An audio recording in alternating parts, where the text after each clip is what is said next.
So the march from the orcish village toward the Lastlight has been, well, you can tell me, but it has been uneventful. You'll find that you haven't been followed or hassled by any orcs on your way. Maybe some sort of message has been put out, but you would see occasionally, like quite a distance away, you'd see some orcs, but they would always move away from you as opposed to towards you. So obviously you have been given a pass to get home. Yeah, so it'll take you a couple of days to make your way back towards Lastlight. You'll go by the ruins of Oxbow Keep and probably rest there again, whatever's left of it. Is there anything you'd like to discuss there on that last night before you make it back to Lastlight?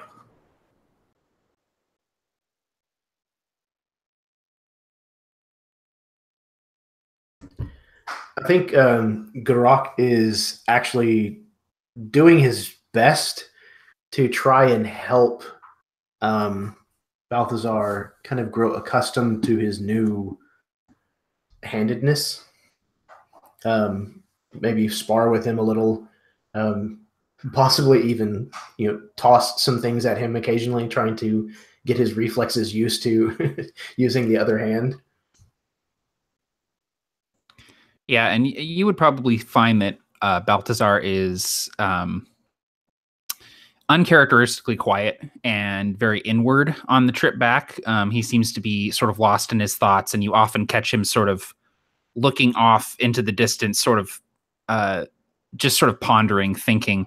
Not sure what has him occupied, but he definitely seems distracted to the point where he's missing a lot of these things that you're throwing at him.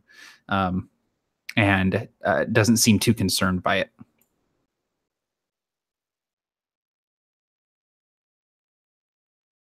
So maybe there's an uneasy feeling, and no one's talking about what happened in that village, the powerlessness and the submission. It's probably not brought up, which makes sense. It's another maybe day or so before you can see the walls of Lastlight ahead of you, and one of the gates will be opened and you'll be brought inside. Immediately you'll see looks from soldiers and things like that who will see the marks. And although you're welcome back with salutes and things like that, many of them, when you're not in sight, will begin whispering to each other, like, what the hell happened there? How have they been marked? And things of that nature. And you can come into this big courtyard where a man-at-arms will tell you that the Primaris is ready to speak with you.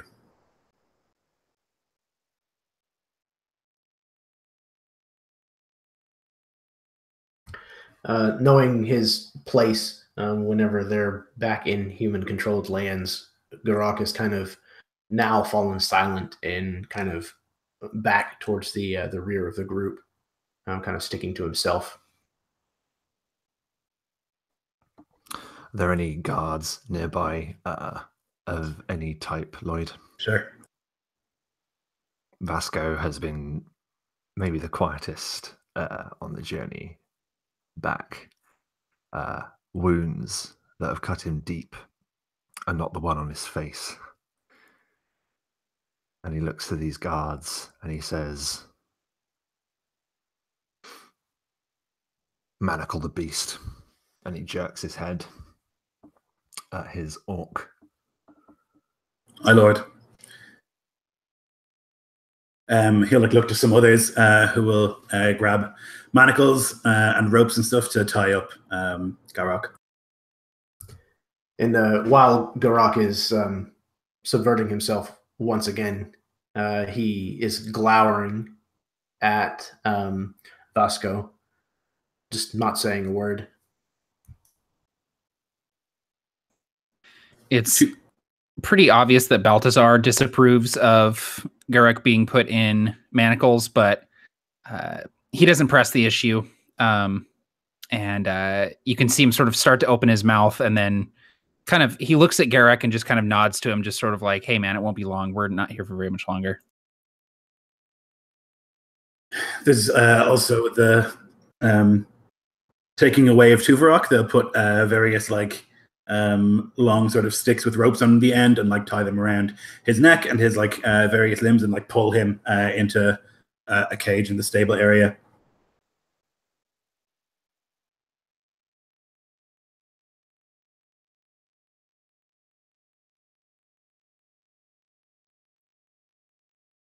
So then you're brought up to the top of the walls again, very close to where you were the first time, and you can see beyond the endless plains that you have traveled on. And you're met there by the Primaris who's looking out.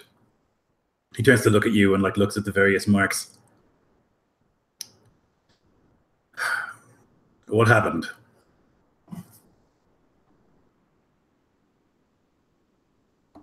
Vasco is going to look at Balthazar and say, report. Balthazar would sort of look at Vasco and then nod, accepting the order. We traveled beyond the wall. We treated with several neutral bands of orcs, allowing us passage deeper into the orc lands. Eventually, we found our way to Oxbow Keep, where we found it occupied by orcish forces. On orders of Lord Vasco here, we attacked under cover of darkness, drove the orcs from the keep, and retook it in name of the nation. We then continued on our way deeper into orc lands, encountered more orcs. They were a vanguard of the... What was the name of the... out of character, the clan with the feathers and the Blackfeather. Yeah, Blackfeather. Okay, cool. We encountered a vanguard of the Blackfeather. We were taken in again with the intention of treating with the orcs, learning more about their movements. They have declared war on the nation. We found signs of this, snapped arrows, very clear declarations. They're being organized, united by clan up further north. While we were treating with these orcs, we were asked to submit to this.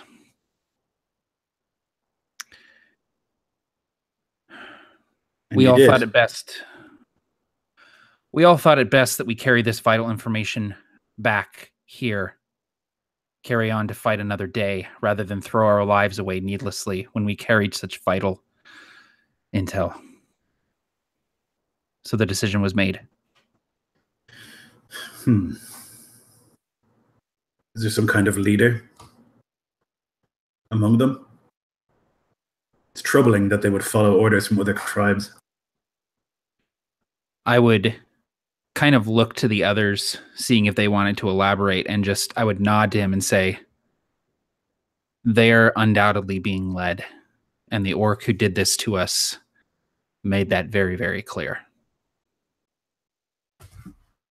His name is Han.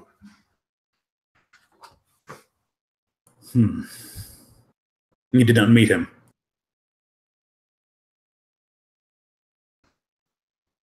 No. The one we met was the lackey. Yes, the one we spoke with was an ambassador from the Black Feathers. He spoke of him very highly, almost like some sort of religious leader. But we did not meet the leader personally. But he seemed to have at least met or seen him. Troubling. War. We've always been at war with them. But I don't know if they have been at war with us. This is deeply troubling. And now, united, whether by fear or by whatever power this Han holds, we need to make preparations.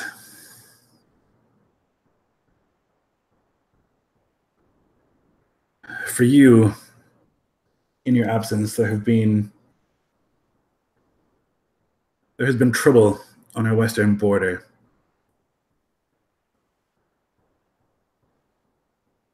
I'm going to require you to go there. You cannot stay here marked as you are.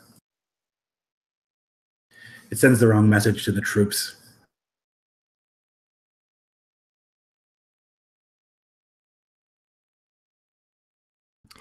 You can see Vasco is bristling with anger at this. His place has always been here. This is the land that his family has fought for generations. But he keeps his mouth shut and he just locks the Primaris with a dangerous look. Diego would similarly scowl at the order of being dismissed from this place, but he too would know his place and would just nod, trying to keep in a rage that's boiling underneath. Balthazar would sort of wish that he could enjoy this moment a little bit more, having someone like Vasco sort of experience what he has already experienced, this sort of exile for being for having an encounter with the orcs that left them changed. But he can't enjoy it. He looks at Vasco with kind of a sad expression because he's been there and he had a lot less to lose than Vasco does. For a very long time, the orcs of the Tequani, of the Seven Rivers, they have remained in that jungle and not come further than some of the frontier settlements there. But there have been attacks on forts and on settlements and on travelers in that region. We don't know why, what's aggravating them. Maybe it's this same leader.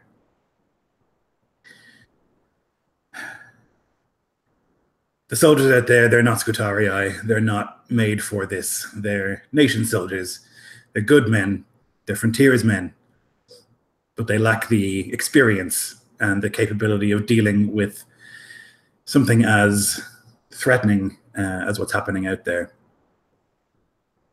So you'll go to Fort Takala, and there you'll speak with Captain Ferdinand, and he will inform you further on the situation.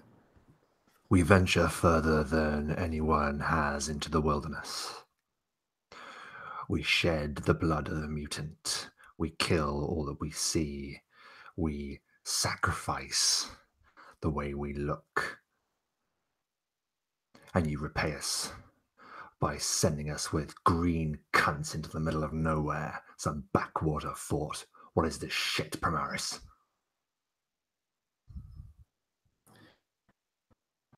It's your duty. It is everyone's duty to ensure that our world is safe. And you, being of the most noble stock, I would imagine, have a greater understanding of what that duty means than others. At least you should. My duties involve me operating here, within this place. Your duties involve you doing whatever I command you to do. Balthazar would put a hand on Vasco's shoulder, his only hand at this point, and say, "We escaped that place so we could continue to serve. We should count ourselves lucky that we live to serve yet. The war is just beginning, and we have work to do." A relatively rare moment, Vasco listens to Balthazar and closes his mouth.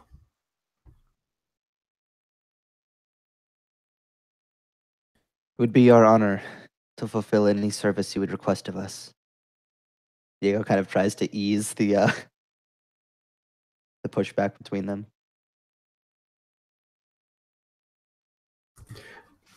Karak is just trying to stifle a kind of a bemused laugh. at Bosco kind of being put in his place the way he is so fond of doing with others. The Primaris is like looking out over the wilderness, and he's obviously still angry about the exchange. He turns to you, Vasquez, and he says, "Do you think your father ever in his life would have considered speaking to the Primaris like that? Do you think ever that he questioned the responsibilities that he has or the duty that he holds to this nation, that we all hold to this nation?" My duty is to the nation and to family, Primaris. Then you'll serve.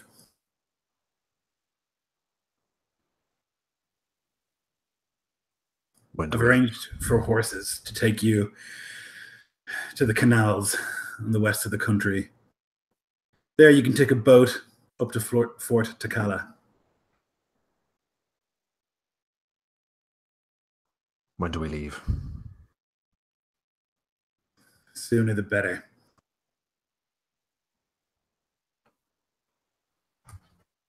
Will Tuvarak be able to ride in your boat? There's like this expression that comes over his face, like he like wrinkles his nose at the idea. My scholars explained to me that your bond with this creature is an important part of your culture. He is effective in combat. And a friend. I'll see if we can make arrangements.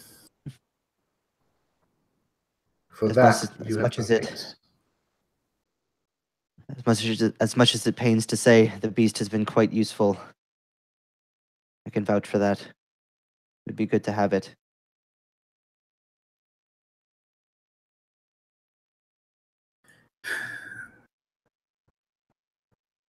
I'll make arrangements. It will need to be muzzled and chained for the duration of the journey.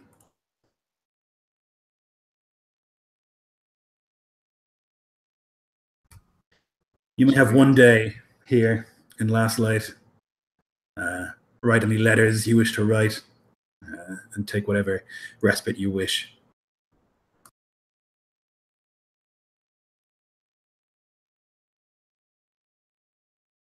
Dismissed.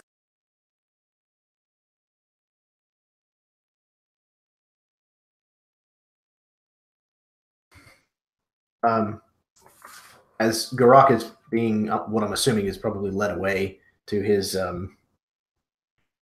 chambers, I'm going to kind of scoot near Balthazar and ask him if he would procure a few arrows before we leave. That I'm starting to run out. Absolutely. Anything you need, I'll get it for you. I will see you tomorrow. Rest well. You too, if you can. I think you and I both sleep better on the other side of this wall. That is for certain. You will kind of shake his chains. Yeah, so you'll be led to, like you say, chambers, quarters of some kind. Really, it's a prison cell. It's a, I mean, fairly comfortable room. There's a bed and all the rest, and there's food and whatnot. But you're not really encouraged to leave that room. There are guards outside of it. For the rest of you, like Lastlight is this big wall, fort, castle, fortification. But on the inward side, there's like this sprawling sort of like shanty town that's built up for all of the needs of like the soldiers who are stationed there year round. From like practical needs, like smithies and things like that, to needs that are more vice-like. So if you want to go gambling or drinking or whoring or anything like that, you can find it all in the shanty town there. I would definitely go drinking. At minimum, I would go drinking. But before I did that, I would probably see about getting arrows for Garak, replenishing my rations, and I would ask if the quartermaster if he had anything Basically, I would ask him if he has any explosives. I want to see if he has like alchemist fire, anything like that we could maybe bring with us. So the quartermaster is like this older man. He's got a like a tonsure and like these tiny little glasses that he keeps on the end of his nose, and he's got all these forms and stuff in front of him. He's like looking.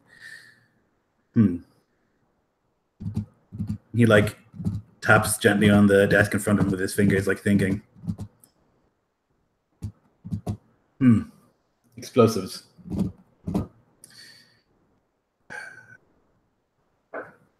Wait.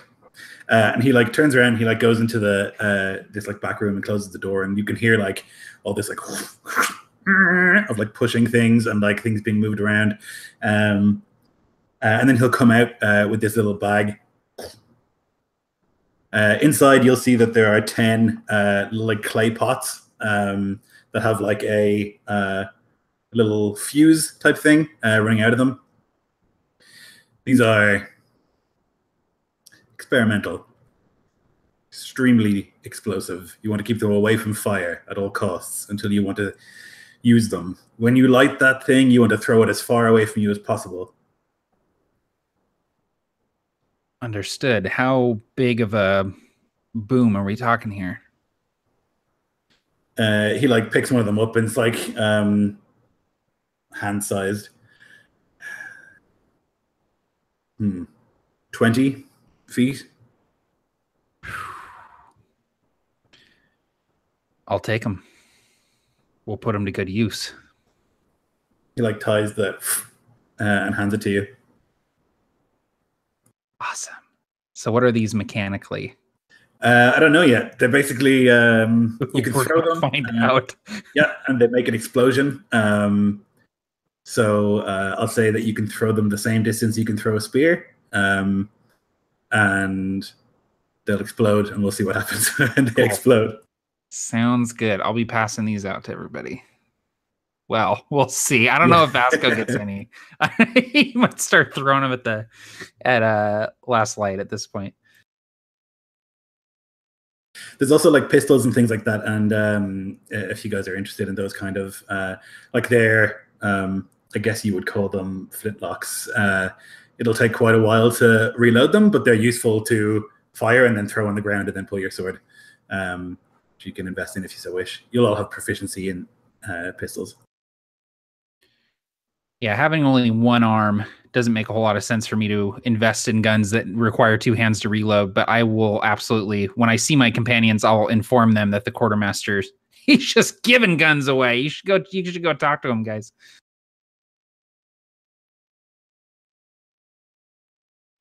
In addition to making sure that rations are resupplied and things like that, Vasco walks to where he believes he's going to have some kind of chambers. And he looks to a servant of some kind and he says, I have 2 wenches. One to wash me, and one to enjoy. But in an hour, I need to write some correspondence. He goes into a room, takes out some parchment, lays it upon the desk. Inkwell at his side, and he starts to write, dipping a quill into the ink. He starts writing, Dear Father. And he stops and he just stares at the parchment for a second. He goes to continue writing, but then the nib of the quill snaps. And there is a moment where he just stares at the table, then upends it, throwing it up into the air. He takes his mace and he smashes the table into smithereens. He turns around, brings the heavy weapon down upon the bed, splintering it into pieces. There's like the door opens and this like woman looks in and looks around. Sir, can we help you with anything? And she just sees like the ruin of the room, and she definitely doesn't want to be in the room. Hot water now. And bring someone to clean my armor. She just like nods worriedly and then leaves as quickly as she can. The mace drops from his clenched fist, and he breathes heavily, and he sort of puts his back against the wall and slides down onto the ground and just stares. His face is just hot with anger, breathing hard. He's been holding this in the whole journey. And he looks to his feet and is quiet.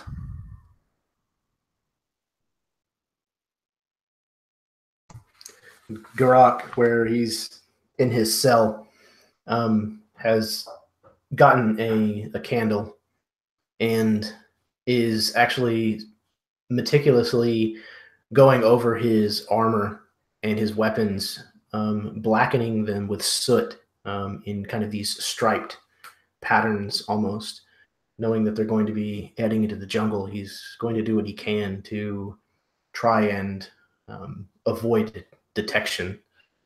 He's going to try to camouflage some of his equipment. Yep, I think for you that's like mundane. It's something you'd be used to doing out in the wilderness anyway, and it'll just take a bit of time, of which you have plenty while you're trapped in this little room.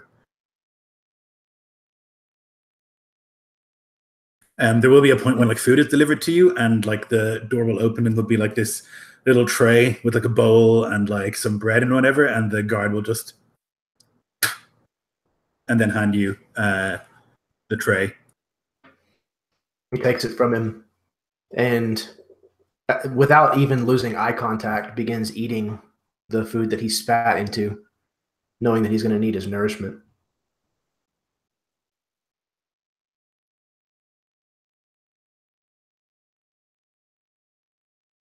In the meantime, Diego has found his way towards one of the chapels here, towards to the Father. We'd see him still dressed in full armor. In fact, he's put on some like additional like cloth adornments over the top of them. And you take out one of his ceremonial daggers, cutting across his hand before dipping his other fingers into it and spreading these ceremonial symbols over the armor. And then he'll kneel similarly to how he had been kneeling in the temple back in the first city. And he would just begin over and over again. Forgive me, Father. I have violated your rules. I have treated Orc with kindness on the level of your chosen people. I have treated them with mercy, and I have acted out of accordance with your laws. Please, I ask for repentance and for forgiveness. Dear Father, and he would just like say that over and over again. Perfect. Balthazar, you can get absolutely ruined here with like the money that you do have, plus like the good reputation of being a Scutarii. Even with your scars, like you can drink heavily, and if you wanted to, also smoke opium and whatever other like vices you wanted to get involved in for the night, possibly your last night in civilization for quite a long time. Yeah, whatever anyone is passing around, Balthazar is all about it. And he will tell anyone who's listening about how he lost his arm. At a certain point in the night, he realizes he has that kind of panic moment where he realizes, oh, I'm a little too drunk. I'm a little too high. Like I'm starting to freak out a little bit. And he's kind of wandering around the different bars and stuff. And he keeps seeing this shape in the darkness of alleys and around corners. And it has this, it looks like a panther with this long neck, and he can feel it looking at him, and he keeps turning away from it and mumbling to himself, not actually there. It's not actually there. And he'll keep trying to avoid it, but he can't stop seeing it everywhere he looks. It even at one point, he's sitting in a bar at the counter and he looks, and it's just sitting at a table in the corner, like watching him, looking at him. And he can't seem to escape it. Awesome. It's one of those scenes where you're walking through the streets and like the camera's like attached right in front of your face, and you're like wobbling. People keep bumping into you and stuff, and you're trying to make your way. And every time you turn to see a face, it's like this brief impression of a panther as you go further and deeper into that hole. Absolutely. And of course, my my solution to that problem is to get drunker and higher. So it does not improve through the night. So the night will pass, and the morning will dawn clear, and for some of you, miserable. It's not a great way to wake up. You'll wake up in a bar, Balthazar, like on the floor, curled around a table leg. with like a broom being like pushed into your stomach, like, hey, we got get up, get. Yeah, and you can like wake up and make your way back to the barracks area. A lot worse for wear. And the rest of you will make your way there too. You'll be dragged pretty aggressively from your cell, Garrock, and like paraded then into the main sort of square courtyard, where you will be escorted by a bunch of soldiers, all of you, and you'll be given a wagon to carry like whatever supplies you need, like basically like a wagon, and make your way west through the nation, which will be safe, and across to the canals of the western side of the nation. When you get to these canals, you spend a few days like traveling with great boredom. Like it's safe in the nation. It's one of the things that the authorities will tell you over and over again, is that you deserve safety, and safety is what you get in this nation. Beyond the walls of the nation, there is terror, but inside you are safe. And that is mostly true, particularly for 4 of you who are heavily armed riding a wagon.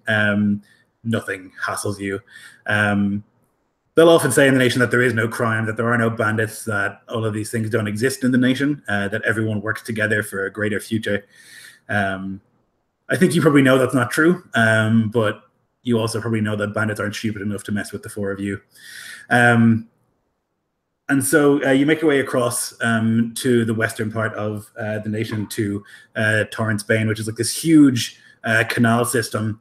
At the center of this sort of man-made lake, there's an island with a large fortification sort of castle. And that is like the sort of last line of defense on this side of the nation. Lastlight on one side, Torrent, Spain on the other. These 2 great castles that make sure that nothing from the Orcish lands makes its way into the nation. And you can meet the captain that's been assigned to you, or rather the captain that's had you assigned to him.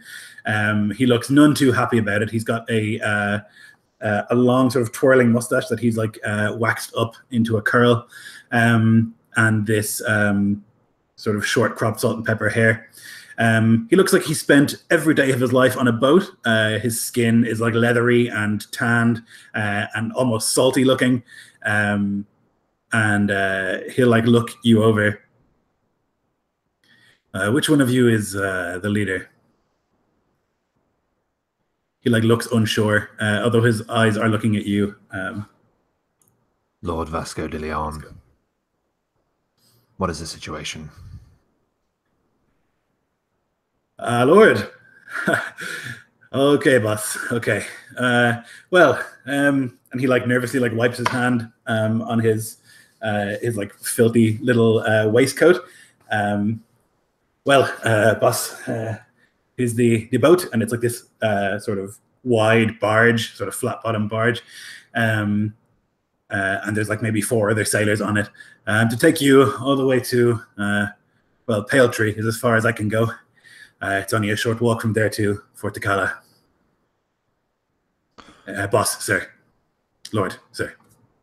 Boss. Lord will suffice. Very good. Boss. Prepare to raise the anchor. Yes, my lord. And he turns around. Oh, you fucking cunts! Let's get it! And he just like begins roaring in this like sailors, just the rudest fucking language that you can imagine, screaming at them, and they're all just like, "Ah, fuck you!" Blah, blah, blah, and begin getting the thing underway. Tuvrock is like brought into under the deck, where there is a special made cage. It doesn't look like it could hold him if he was trying to get out, but it's like the visual of it is what's important, I guess, to these people. So it's like made of bamboo and things like that. So like he could definitely, if he was inclined, make his way out, but he probably won't. So they put him in there, and then the rest of you could basically relax as you like enjoy this like very pleasant sail up the various canals. This part of the world, there are these great canals that have been dug by the nation in elder days, that run all the way up to this this final fort. And so this is where much of the trade comes from. When you go up here towards the Seven Rivers and the jungle beyond, it's known as a place that has a lot of gold. And so there's lots of people out here who are like trying to make it by going into the jungle and finding what's there, by like sifting through rivers and deposits and things like that. And because it's quite far from, you're going a lot further than you went on the other side. It's quite far from the nation. There's a kind of lawlessness that happens out here where there's like these villages, but no one really does anything about them because they're so far away. And as long as they don't cause too much hassle and they keep sending gold home, then no one really bothers them. And that's what this captain would tell you, whether you wanted to hear it or not. He would like rant at you about these like little villages and things like that. Although he avoids you, Vasco, as much as he can. He's obviously nervous, and he keeps calling you boss when he's meant to call you lord, and then he doesn't enjoy talking to you. You can tell. So he'll like waffle at Garrock, surprisingly, and will like talk to him the whole way through as if it's not a big deal that he's like an orc. And I imagine Garrock tries to keep up his end of the conversation, but not being used to having to be verbose, he probably falls very short and spends a lot of the time kind of going back and forth, checking on Tuvarok, making sure that he's calm and placated. So a couple of days will go by as you like make your way up these canals. Beautiful country out here. You'll see like mangrove forests. You'll see amazing like wildlife in the canals, crocodiles, dolphins, all sorts of madness as you like make your way up these like huge canals.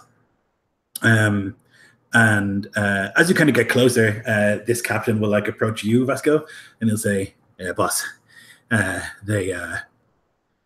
Pale Tree is where we're taking you, and they don't. Well, it's a frontier town, hey? They don't expect anyone to call you boss there. They've gone all this way so they don't have to bow and scrape. They've made their own life for themselves.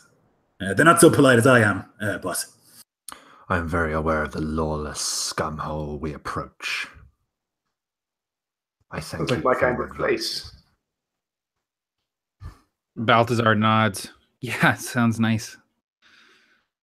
There's no one really in charge in Pale Tree. They don't have a lord or a mayor or a sheriff or anything like that. But, well, between you and me, there is someone in charge.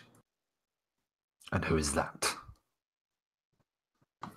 He like just like quietly like taps his pocket as if he's expecting some money or a bribe. Vasco just stares at him and doesn't break eye contact.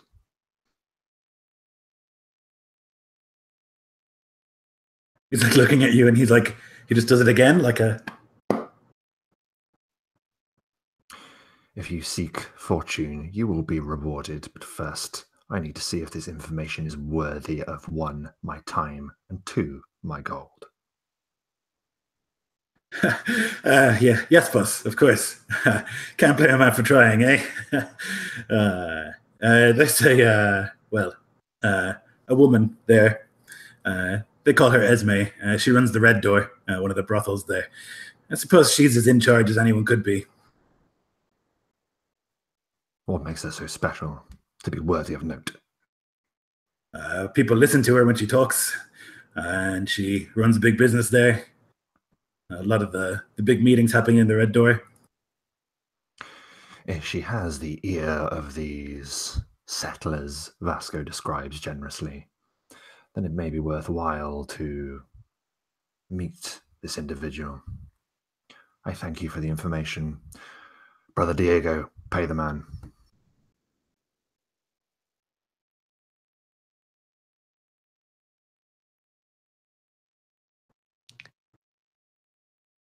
Diego will like just look over at Vasco and then like down at his like belt.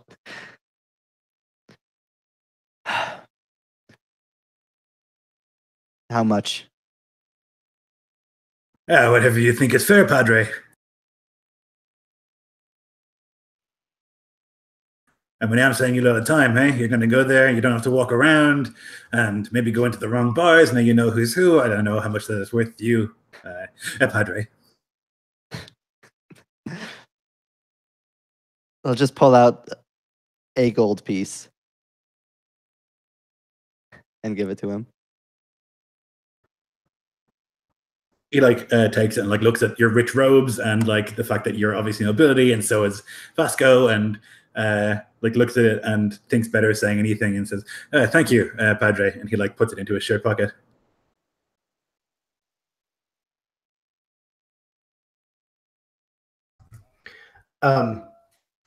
Garak is going to kind of pull this man aside, and he's going to ask him if he has seen any broken arrows with the black fletchings. Me? No, I don't go near the... And he's going to say something derogatory, and then he says, orcs. It's okay. I don't go near them. I'm not stupid. I go on the canal, that's it. That's my lot. I bring people up, and I bring people down. But you are a man who talks to people, no? Yes, yeah. Well, it's a long journey. I haven't heard anything about any black arrows. Has there been word about more aggressive behaviors as of late? Oh yeah. Yep. A lot. Yep. Okay.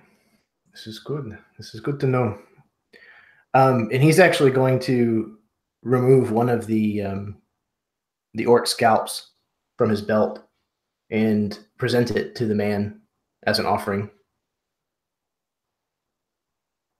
He looks down at it like, what's that? This is one that we took in Oxbow Keep. It is the scalp of an orc. Okay. Great. And what do I do with it? Your people do not trade these. They have no value to you? Well, I mean, maybe in Paltry, but I try not to go in there when I can avoid it. I see. Very well. And, hey, listen, I'll take it. Thanks. Thanks. Good. And he kind of smiles and presses it into his hand. I don't believe I caught your name. Hey, you can just call me Captain. Tell me, Captain, did the Primaris pay you for this journey? Well, yeah. Did he pay you for a return journey? No, he did not. Interesting. I would have you and your men remain where we harbor. That's going to be expensive, boss. You have a duty to your nation. I'm not a soldier, boss. I'm a businessman. If I wait in Paltry for a day, 2 days, 3 days, that's a whole journey I could make. This Paltry, and Lloyd, you can tell me if I'd already know this. Would there be other boats that we could pay to have us taken back, or are we stuck there if he leaves? So you would know that he's not actually going to bring you to the village. He's going to bring you to the terminus of this canal, basically, which is a sort of lake, and then you can get out and walk maybe a day to Paltry. But at that lake, you reckon there must be some other boats, or that they come fairly regularly.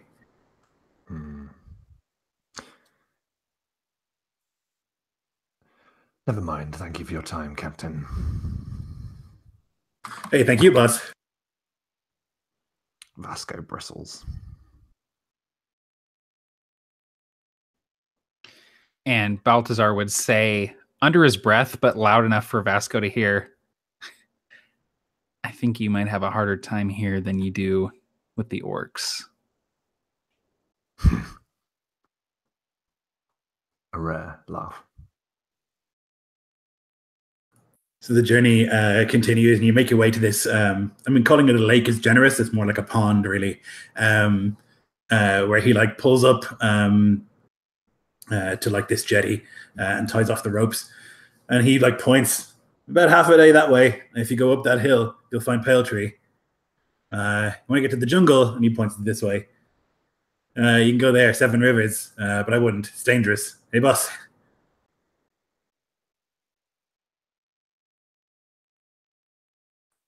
Okay, well, have a nice journey. Does your ship have a name, Captain? Yes, it does. The Maria. It'll have a new name once people find who you have delivered upon it. Our thanks. He doesn't know what to do with that, and he like smiles politely. Thank you, boss.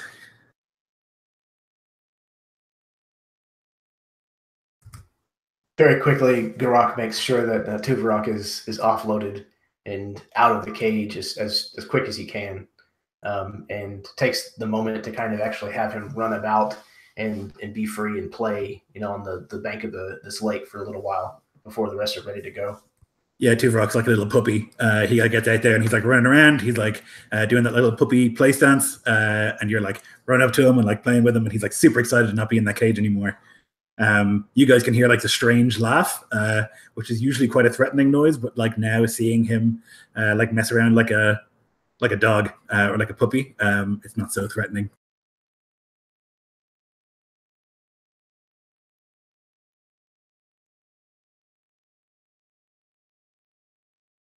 So they take your horses off the barge as well, and you guys can begin riding towards Pale Tree.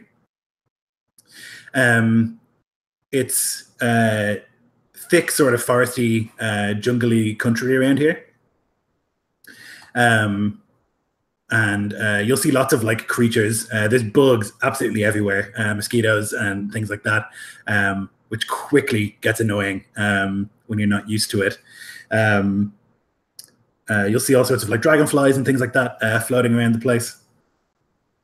And there's just this like noise as soon as you kind of get away from the lake and into the sort of the path that leads through the jungle here, of just like insects and birds that's so loud, and it won't stop. It's constant, just like 100, 1,000, 1,000,000 different insects and birds all shouting. And yeah, it's super, super loud as you make your way towards the actual village. As we're sort of making our way there, I would ride up alongside Vasco and say, Lord Commander, I might be of some use in this place. I think I probably have more experience in dives, things like that, than probably the rest of us. So where Garak was certainly handy to have out in the orc lands, I might be an asset here. You might want to let me do the talking for the most part. I don't think people are going to... they're probably not going to respond the way you want them to when you speak to them. And I say that with due respect. You can see Vasco give genuine consideration and thought to what Balthasar has just said. And he says, so your squalor will be an asset. That's exactly what I'm saying. Very well, dead man. We shall do as you say. So as you kind of actually enter into Pale Tree, you find themselves the target of very little attention. There's just all kinds of people wandering through the streets here. These sort of like mucky streets. It's rained twice already on the way here for about 30 seconds. Just, and that was it. Very, very odd if you're not used to it. And so the muck is like thick as you make your way through the streets. You can see a number of like taverns and brothels and pubs and things like that. There's a man walking around in the muck, and he's like standing in the middle of the road in front of you. He's got like this book tucked under one arm, and he's just like shaking sort of like and moving back and forth, and he's like chanting verses of the Father. At the same time, you can see like on a balcony above, there's two hordes who are like waving at you and like whistling at you and like, hey, trying to get your attention. And as you like push your way past that holy man, there's another man who's got like a scalp in his hand, and he's like, "Send it home to your loved ones. What a hero they'll think you are when you kill the savage all here in the frontier." And there's like people looking at it like and like queuing up to buy these orc scalps.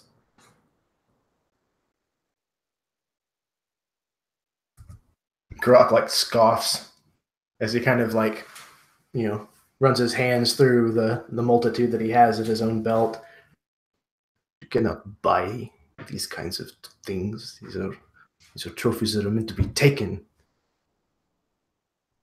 This is cheating. They'll think you're a big damn hero out here on the frontier killing orcs. Get him right here. I need to. And he like gives his price or whatever, and he's like waving them around on the end of a stick. You continue into the village and you pass by what is called the Father's Bordello. And the sacrilege would immediately make your hackles rise, Diego. You can see there's a woman there dressed in like mockery of the sacred robes with her tits out. And she like winks at you as you ride by. And then you can see this like huge tavern up ahead called the Dropping Well, written like a huge sign. There's like horses tied up outside, and two large men are like watching the horses, both with these long rifles. There's a great many people standing under the shade of the porch there, and they're like smoking and they're drinking, and it leads on into darkness. But there's just 100 taverns and brothels and places like that all over. The noise of this place is insane. And like I say, no one's really looked in your direction, even though you have an orc with you, or what looks like an orc, apart from like whores who are trying to get you to come into their establishments, or like hawkers in the street trying to sell you snake oil.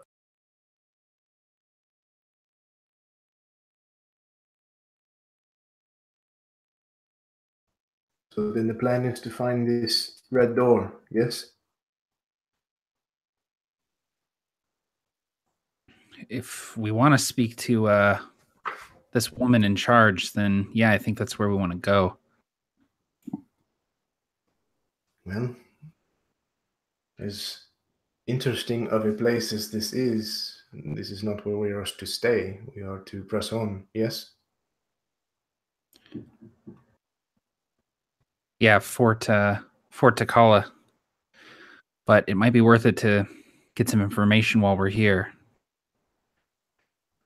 I agree. Know the lay of the land. He's going to start looking for a red door. It may be a bit obvious, but to Grok, it just makes sense. Yeah, so you can like move down these various streets. You'll come like past like a doctor's like office, the only one in town it seems. You'll like make your way past like various shops for gunsmiths and like blacksmiths and things like that.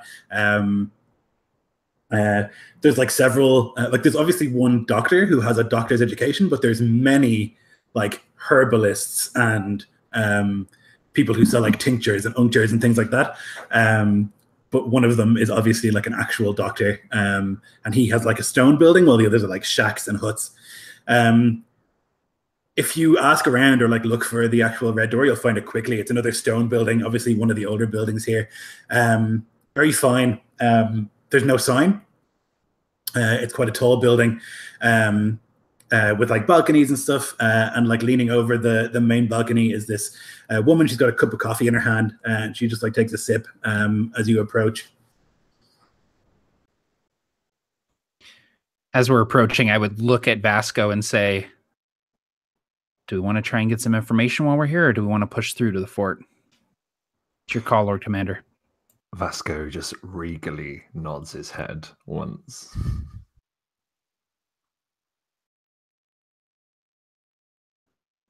So I guess I would approach this woman. And what did the captain say that her name was, Lloyd? Esme. Esme, that's right. I will sort of approach and just sort of casual. There's no rigidity to my stance. I don't really look like a soldier as I'm approaching, even though I'm wearing armor and have a sword on my hip. I just sort of approach and I kind of lean against the door jamb, kind of really close to her, and I go, "Are you Esme?" Who's asking? Name's Balthazar. I was told you're the woman to talk to in these parts. Your reputation precedes you if you are, in fact, Esme. Could be that I am. Well, I hope you are. We're, and I would look back to my companions. Well, I'm not going to bandy about. We're soldiers from the nation, and we are passing through on our way to Fort Tequani. But we're also in need of information. We're willing to pay for it. If gold is your currency of choice, we have that. We've got weapons and items from the nation, direct from quartermasters of Skitarii. We also deal in favors, if that's what you're after. She like looks you up and down, and then like looks at the others. Why don't you come in? I'd be more than happy to.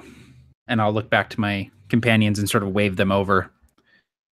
We'll, of course, drink well while we're here, if nothing else. Good. She like opens the door and immediately there's like this raucous sound of like this like really loud like piano music and like people like shouting and screaming, and you can hear like dice being rolled, like somebody standing up and throwing a bunch of cards down onto the table, like motherfucker. And the smell is unbelievable. It's like this, like you can smell just at the base level, just like gross sex and like sweat, but it's like masked so heavily with like just this disgusting perfume. Like there's so much perfume in the air to try and cover that smell, and also the smoke and the spilled beer and stuff like that. So it's like you get these like sandalwood sort of smells, but also just like spilt beer and all sorts of awfulness as you enter. You can hear like 100 conversations at once as you make your way in.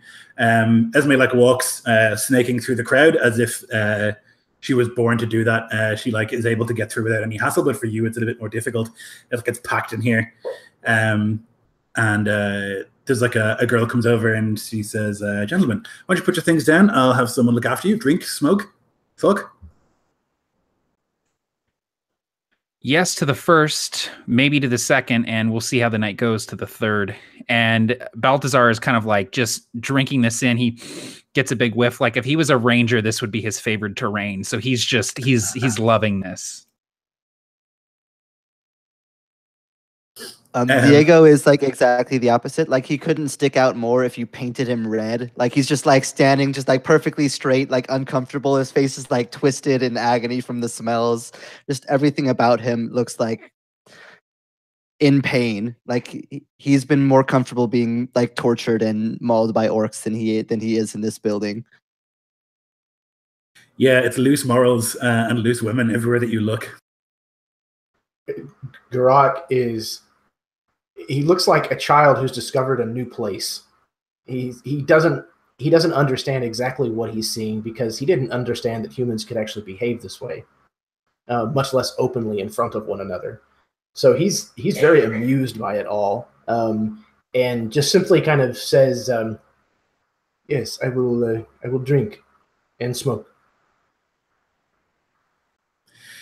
She like nods and she like nods in the direction of the bar, and then somebody at the bar nods in a different direction, and you can see this like like chain, and then like very quickly like people approach with like drinks and like opium or tobacco, whichever your choice is, and all the rest, and then like a hand comes out expecting to pay. But Esme looks and she gives this like very small shake of her head, and then that shake of the head is translated around the place, and everyone like does a nod, and you're able to like continue. She makes her way up the stairs and encourages you to follow her, and you can like go up this first flight of stairs. There's like a sort of gangway on top, and into this office that's obviously hers. It's big, spacious, airy. There's like curtains blowing in the in the breeze, and she makes her way to sit behind a desk and asks you to close the door as you come in. Balthazar would follow her up, and he brings with him a drink and some tobacco to smoke. He regretfully declines the opium, needing to keep his senses about him as much as possible. He goes up the stairs and urges his companions to follow him, and he'll close the door. And if there's any other places to sit, he'll sit as close to Esme as the furniture will allow. Sure. Yep. What about the rest of you? Garak positions himself near one of the open windows where he can kind of keep an eye on Tuvarok out on the street, make sure he doesn't either cause too much trouble or have trouble caused to him. Yeah, there's a wide berth given. Lots of people have like gathered near him to look at him, like they don't know what the fuck that is, because they don't have them in this part of the world. Like the orcs in this part of the world don't have them, so they're looking at it like, what is that creature? And people are like, but it's, you know, Tuvarok is like domesticated and well behaved, and so he doesn't like snap at anyone, but still there's like a lot of like excitement, and you can see like 2 or 3 people have like pulled up with like sketch pads, and they're like quickly drawing it, obviously like hoping to sell those pictures. But yeah, Esme like sits back and takes a of her coffee. All right, you're not frontiersmen here to try to look for gold, are you? You're something else. Soldiers from the nation. Interesting. Yeah, as I mentioned, we're here on a mission. Mostly autonomous, though. This is my Lord Commander, Vasco de Leon. We also have a holy man with us, Diego over there. And you probably noticed my orcish friend here. Well, half. This is Garak. And you, I'm assuming, are Esme. I am. Pleasure. All mine, I assure you. This is fortuitous. This is good. A holy man is excellent news. Our priest has, in recent times, lost his fucking mind. You might have seen him out there babbling in the street. And the people are worried about it. The dirt worshippers, they made a move recently and they killed a whole caravan full of people who were leaving Paletree to go to the nation. Which is bad news. We don't have a priest to bury them. They're still out there in the fucking jungle. Dirt worshippers, meaning? Orcs. Right. Well, I think Diego likes doing that kind of stuff. And I kind of look at him across the room. Yeah, Right, Diego is like still standing up, like next to the door. Like he hasn't moved from where he's like entered the room after you closed the door behind us. But he would just kind of raise an eyebrow. Would anything that he have heard the man saying when they approached have sounded off to him? So he was. So if you imagine like the prayers that you would say are quite verbose, what he was doing was like using the most verbose language possible, but actually saying nothing. So he was just like picking words that appear a lot in like the Father's prayers. So like sort of grandiose words that would be involved in prayer, and rather than like using sentences, he would just be saying those big words while he's like shaking back and forth with the book under his arm. He definitely didn't seem well, you know. Perhaps if there are still important needs to be attended, I might be able to take a look. Well, it is within my duty and power to do so. I'd be much obliged to people here. Well, you know, they're of a spiritual sort. I'll pay you good money if you go and bury those people, and also find those fucking savages that killed those people. The issue, yeah, there was 5 wagons that went out there, and the wagons, well, they're dead from what we can tell. The people, there's a particular savage that they call Snaketooth, and I know he was involved. One of the children managed to run away from this raid and made her way back here. At the explanation of what dirt worshipper means, Vasco slightly warms to this lady. And he says, this Snaketooth, are you aware of how many he has behind him? Couldn't be many. we don't really have any soldiers here.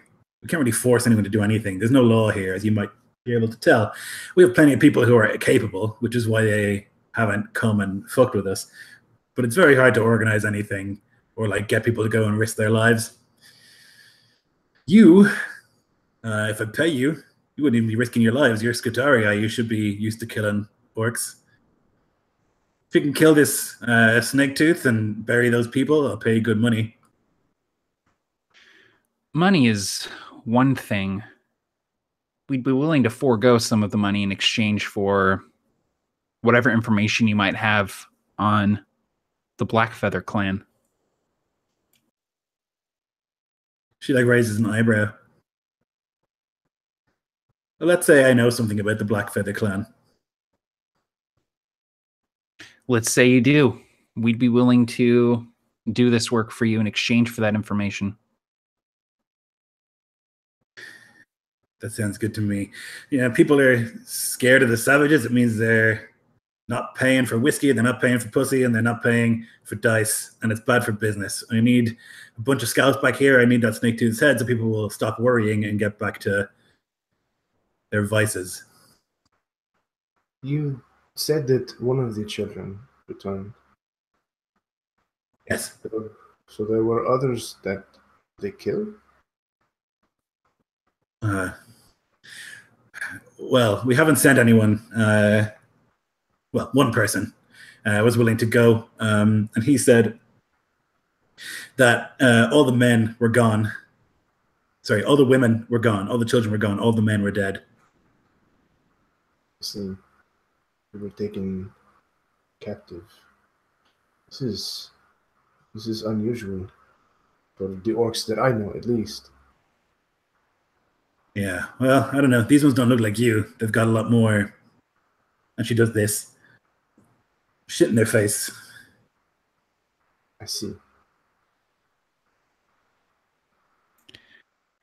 I would also ask that, in addition to this information, that we might be able to stay here, have beds and a roof to come back to, maybe a meal. Well, I'll give you a discount. I'll give you 50% off. She like spits in her hand. We're foregoing payment in gold to do this job for you. We would really like room and board while we're here. Listen, Paul, there's no such thing as a free lunch, all right? I'm drinking a free drink, smoking some free tobacco right now. I think you're more than willing to deal in goods and services in exchange for favors. She like picks up her cup of coffee and like takes this long drink. All right. Well, you can't stay here in the Red Door. All the rooms are too valuable, but there's another place down the road where you can get board. I'll sort it out for you. That's just fine. Any place that's not outside. You want to say something, boss?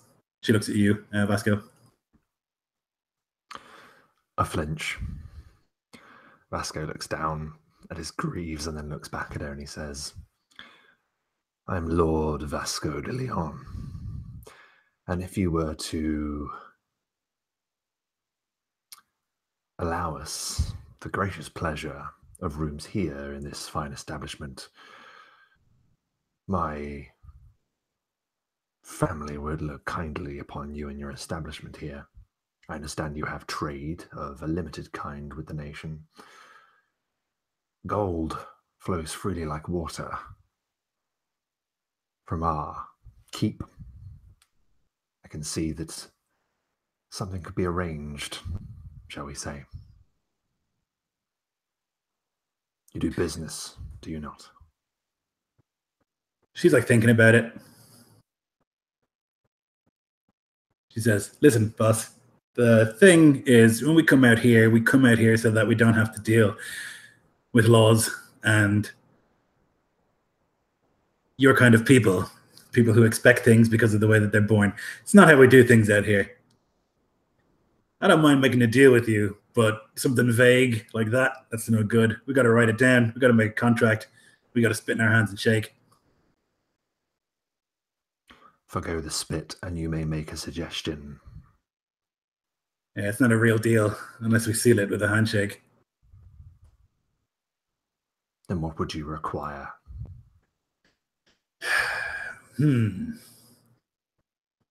Well, we get a lot of gold here, and we get a lot of other stuff. Tobacco, opium, things of that nature.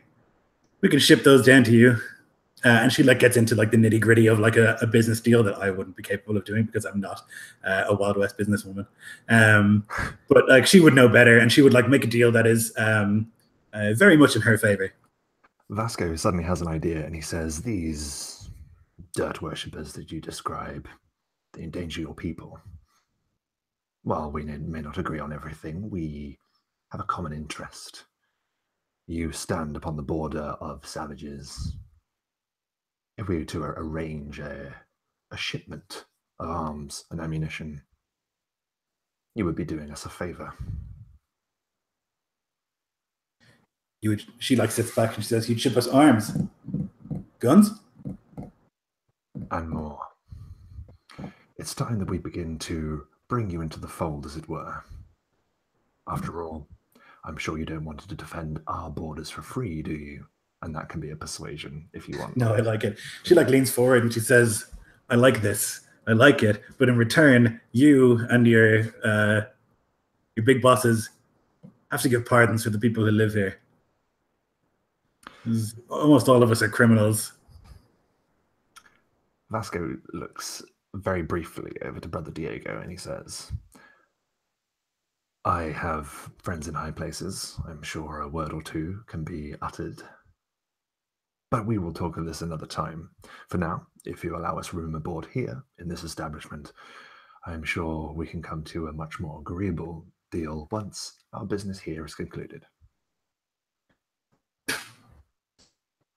He looks disgusted. But thinking he's done all this good work, he does it regardless. He spits in his hand. Shakes. All right. She picks up the little bell, ring, and then the door immediately opens.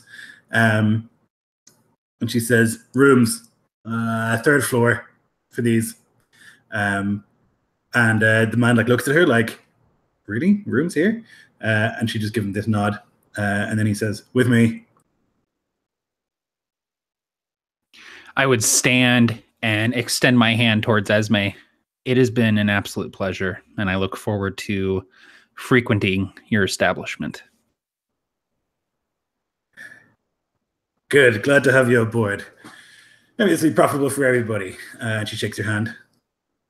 And on the way out, I'll kind of catch Vasco's gaze and give him a not bad kind of look, you did good.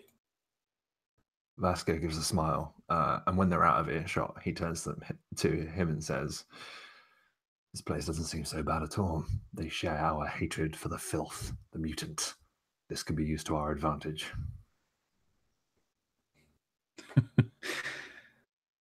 For once, I am surprised, Vasco. You fit in here better than I thought you would. I guess a businessman is a businessman anywhere.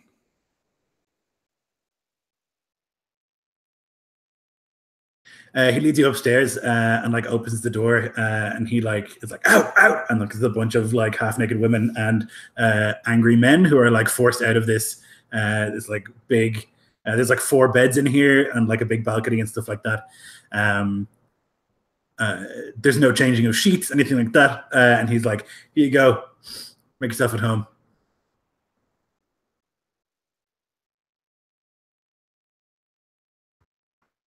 Walks right over to one of the beds and just flings himself down on it.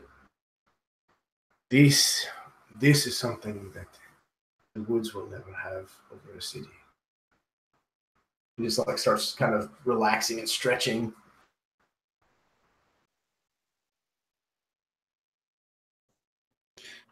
You know, when this is all over, I might buy a place here. Die happy. Sitting at a table downstairs. So, this orc, Snake Tooth. What are we thinking? Go after him at first light? It is simple. We will bring death to him. Seems like they've had it coming for a while. What if we take a less direct approach? What if we hire some wagons, some people to go out with us? We lie in wait, maybe even undercover.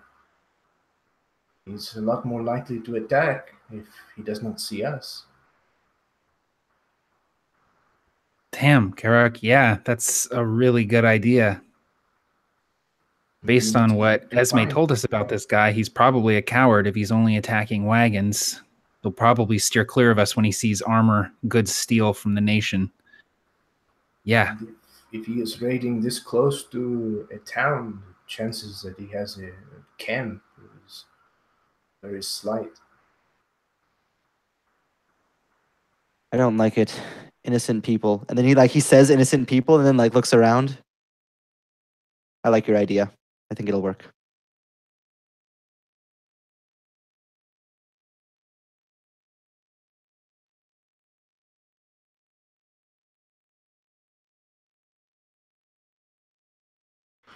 Vasco just looks to Garrock,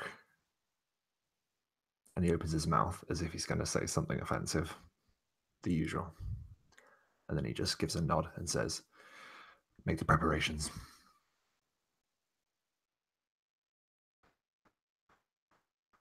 All right. I will see what I can do.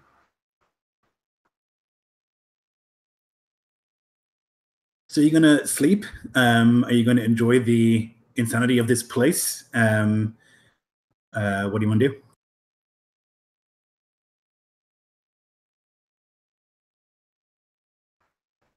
Yeah, I think Garrock for once is going to kind of let loose. This is the kind of place where it seems like he might be okay letting his guard down for once. So he's going to do so before they have to head out to the fort, which I'm sure is going to be an exercise in opposites for his experience. As you're kind of drinking downstairs, this portly man with these little spectacles will come up to you, Garrock, and he'll begin asking you questions about being an orc. And he's got this little piece of paper, and he's just scribbling down everything that you say, all the weird little things that you say, all the turns of phrase and stuff. And he's paying for your drink, trying to get you hammered so that you'll tell him more and more. Do you think Garrock would fall for that? I feel like it's his first time drinking potentially, so I don't know. I definitely don't think it's his first time drinking, but it's probably the first time drinking stuff that's of quality to actually be bothered to be bottled. Yeah. So it's probably hitting him harder than he might expect, and he's happily taking it as long as this guy's paying for it, and he'll tell him whatever he wants to know. Yeah, he's eagerly taking down all these notes, and he's asking you definitely I mean, you would know. He's trying to paint a picture of the noble savage. He's oh, I see. And what other customs do you have? And oh yes, and duels of honor. And oh, fascinating. And he's taking down all that sort of stuff, trying to put a different spin on it.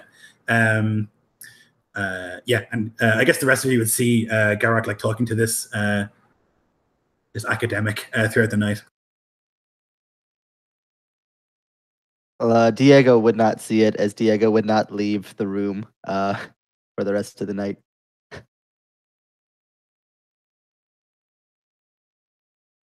Poor Diego. Balthazar would absolutely partake, but also surprisingly, in a mature fashion, will kind of keep it real. He won't get super drunk. He probably won't partake of opium because he's almost sort of like keeping a motherly eye on everyone. He's sort of like I'm taking my friends out drinking for the first time and I need to make sure I don't lose them sort of situation where he's like doing the head count every few minutes and making sure that they're not wandering off and getting stabbed in an alley or something. Vasco's also restraining himself from getting too inebriated. He's actually focusing on the way that this place operates. He seeks to weaponize the outlying villages against the orc threat, and this is the first step in this plan. So he wants to see how the people are alike here and how they can be more easily brought into the fold of the nation. Sure, it's like listening to conversations and stuff, you'll hear like this big mix. Like some of them will talk about the orcs and their wisdom and like the things that they do and like the things that they can do and all this sort of stuff. Almost like, oh, they're the best scouts in the world, and if you want to try and find gold, they know where it is, and if you're trying to get into that jungle, the only way through is with orcs scouts. But then other ones are just talking about like the savages, the dirt worshippers, all the rest, you know, and like there's like whole tables of people who would like occasionally would like look at Garrock and then back to their cards. But you get the impression that most people here, like in the Red Door anyway, are just blowing off steam. Like they work hard out here in the frontier. Whatever their job is, it's pretty all-consuming. And so when they get time off, they just get wrecked. They bring themselves to some kind of oblivion.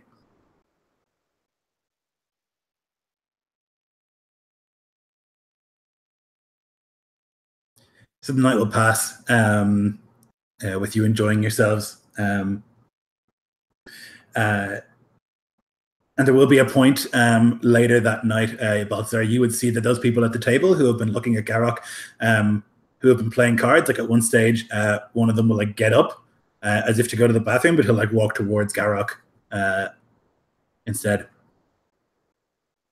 I sort of see this and I will move quickly to sort of put myself in between Garrock and this guy. Out of the way, friend. I've got just as much right to stand here as anybody. Where are you going? I'm gonna do something about that fucking savage. After what they did to that wagon. He wasn't with them. And in fact, he's going out with me tomorrow to go hunt those bastards down. So if you want to do something about him, I'm going to do something about you. Why don't you turn around and go back to your table, play some cards. He like looks at you and like, I think you're probably taller than him. He's not heavily armed. He like, looks back at the table who are like watching. And we'll see what he does. I'm gonna roll dice because I don't know. You want to give me an intimidate, actually, while you're at it? Oh, I would love to. I got good intimidation. Okay, that's 9 on the die, plus 6, 15 total. Not great.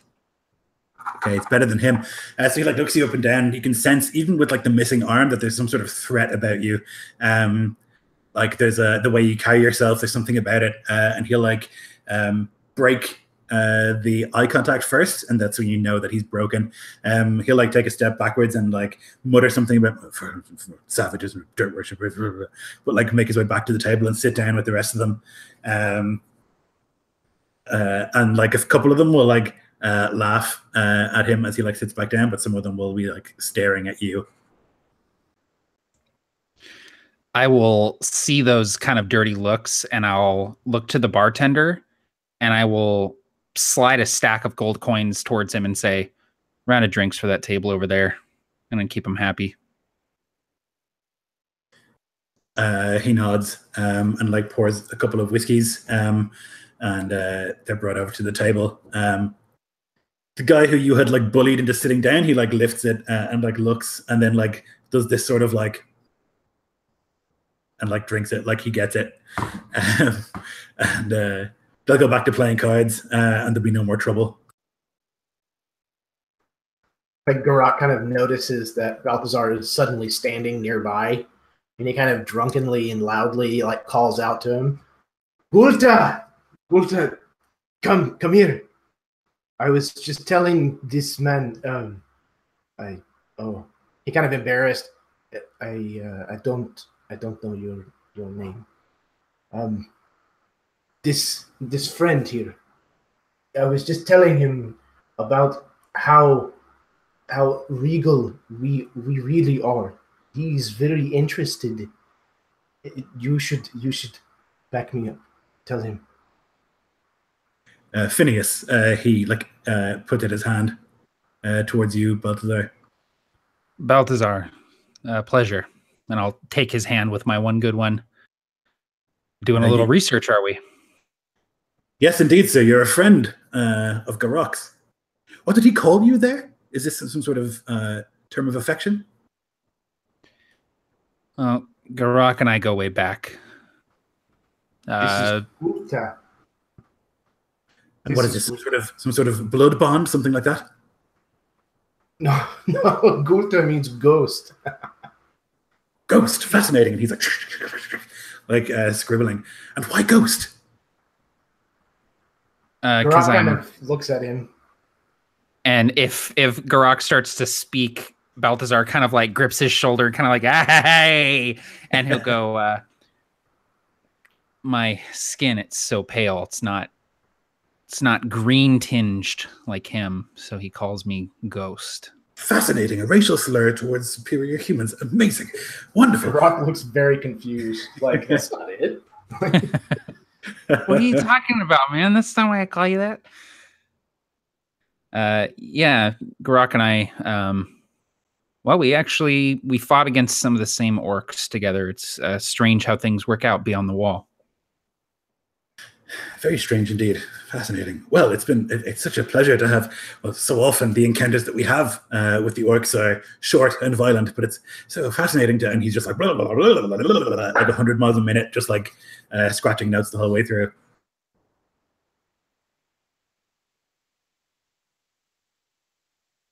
Go ahead. I was just going to say, like, kind of while he's rattling on, I kind of do a cursory glance over and make sure that that Vasco is still around. Vasco is steadily getting his way through a number of drinks, still remaining composed. You can see that he has kind of been slightly seduced by the atmosphere. He has a woman on his lap. And he's got his gauntlets off, like he's been like throwing some dice, but like casually just keeping an eye on the proceedings, but has watched that exchange with a lot of care, and he meets Balthazar's gaze across the room. And I'll actually sort of, in the middle of Phineas talking, I'll say, you'll have to excuse me. Thanks. And I'm feeling confident that Garok is going to be spending most of the evening just talking this guy's ear off. I move over to where Vasco is and sort of sink into a chair beside him and sort of raise my drink and say, it's nice to see you in this light. I don't understand what you mean. I'm always the heart and soul. You know, with the gauntlets off, drink in your hand. Yeah, it's difficult sometimes remembering that you're human, Vasco. And what do you mean by that, dead man? I mean that sometimes you come off so human that it's like you're compensating, and it's like, you know, when the sky is so blue that it doesn't look real. It's kind of like you sometimes.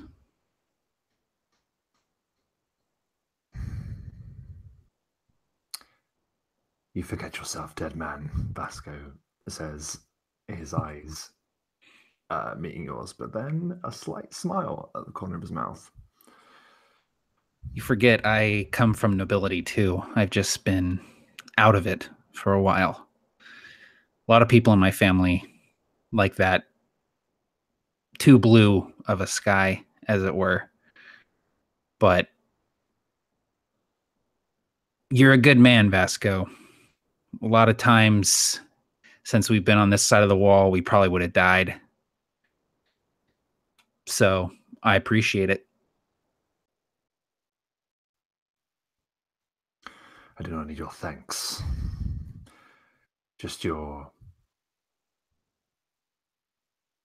loyalty. And he looks at you, and he's given that word a lot of consideration.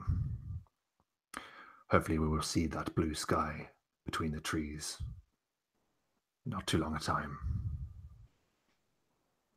We've got a while to go yet. And he kind of stands up. You mind keeping an eye on our orc friend? I don't think he's going anywhere, but I'm going to go get some sleep. I'm at a good level right now where I think I might just pass out and not have any dreams. The beast never leaves my sight, I assure you. And I would lay a hand on his shoulder. You want my loyalty? You have it. Have a good night, Vasco. And I'll head upstairs. He goes to open his mouth, but he can't say what he was about to try and say. So he closes his mouth and then goes back to the attentions of the woman on his lap. The piano's playing this like blink, blink, blink, blink, blink, blink, blink, like real sort of cheery tune, but it's actually like it's like a hymn that has been like repurposed and given bawdy lyrics, and so like all the people are singing along like loudly, and you can hear that upstairs, Diego. This like sacred hymn that's been turned into some sort of like ridiculous drinking song. What have you been doing up here? Just trying to ignore what's going on below? Yeah, so Diego's like laid his cloak over the top of the bed because he doesn't want to like lay directly in it. And he's just like laying on it like with his like arms over his ears, but it's like not possible to sleep like that, so it's not actually like doing anything. So eventually he just like given up, and he's just kind of like laying there, just like staring at the ceiling, like asking the father what he did to deserve being in a place like this. As you're like thinking about that, you can hear the sound outside of that like mad priest, and he's like, and choirs of angels and seraphim, and grand participations, and he's just like pulling words out of the ether like that don't make sense together. As he's like walking up and down in front of the red door with like the book like held tightly, and just like rambling vaguely religious statements.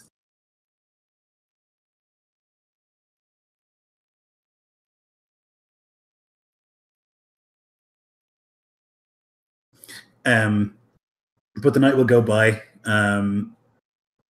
without too much worry incident. No one will hassle Garok anymore. Phineas will talk to you until it gets just a little bit later, and then he'll make his way, make his apologies, and leave. How long will you stay up, Vasco? Vasco will, he's military trained, like he would know that he needs to rest to be sharp for the day, so he will make sure that he goes to bed in time to get the sufficient rest required. No problem. And I imagine Garak would do the same. It's hard enough to sleep here. The piano music doesn't stop. It goes on all night. And like when you wake up the next day, you know, there's still people downstairs reveling. And it seems like it's a 24-hour operation here. But you can wake up, and two of Esme's people will take you to the site of the wagon murder. But we'll have a quick look at that after we take a quick break. So thanks for watching so far. We'll be back in like 3 minutes.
Poor Diego.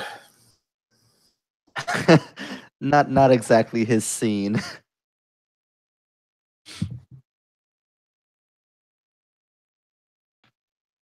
Yeah, like imagine that you were like a priest from that era, from like the 14 or 1300s or something, and then you go to this place and it's just every sin maximized.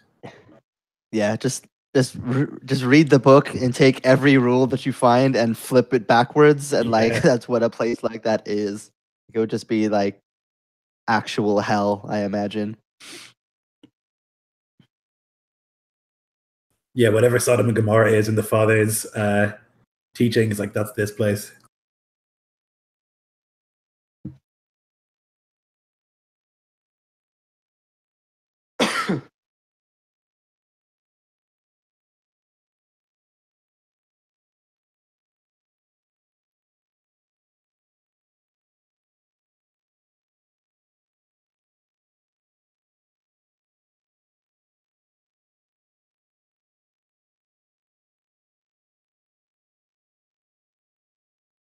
All right, boss.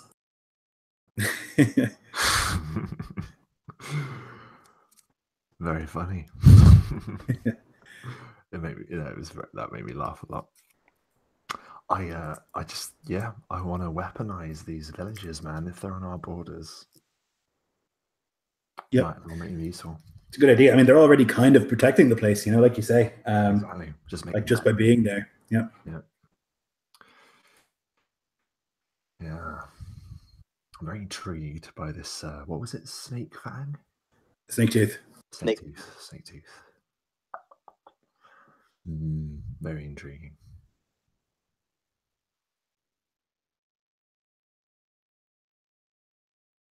Okay.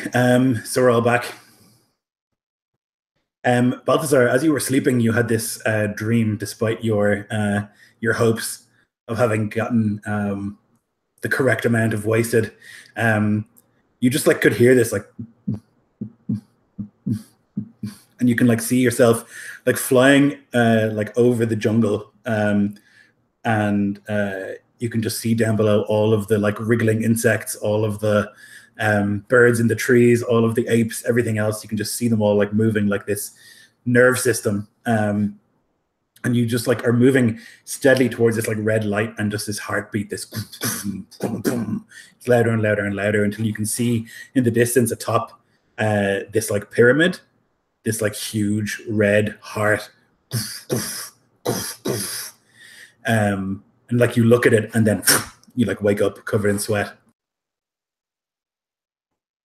And I like clutch at the stump of my arm, feeling the phantom pain of it there. And I remember what the smoking mirror asked of me. And I just sort of say into the air, I'm doing it soon. I have to do this first, but soon. So you can wake up and like wash in a trough outside as best you can, like the grime and the sweat, get it off you as best as you can, and the stench of smoke and everything else, perfume. You can make your way outside. Esme has like sent 2 of her men to go with you, to show you the site of the caravan massacre. Oscar and Ricardo.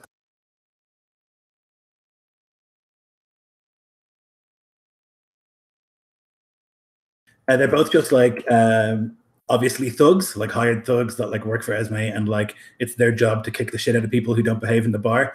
You can tell by like the way that they dress, by the way that they act, the way that they grunt, that is what their job is. And they're obviously not too happy about venturing out into the jungle. That's like not what they want to do, but nonetheless they've been told to do it, and so they'll do it. So you can saddle up and get ready and like make your way out of Pale Tree into the jungle itself. There's a path that the wagon obviously followed, and that's the path that you follow as well.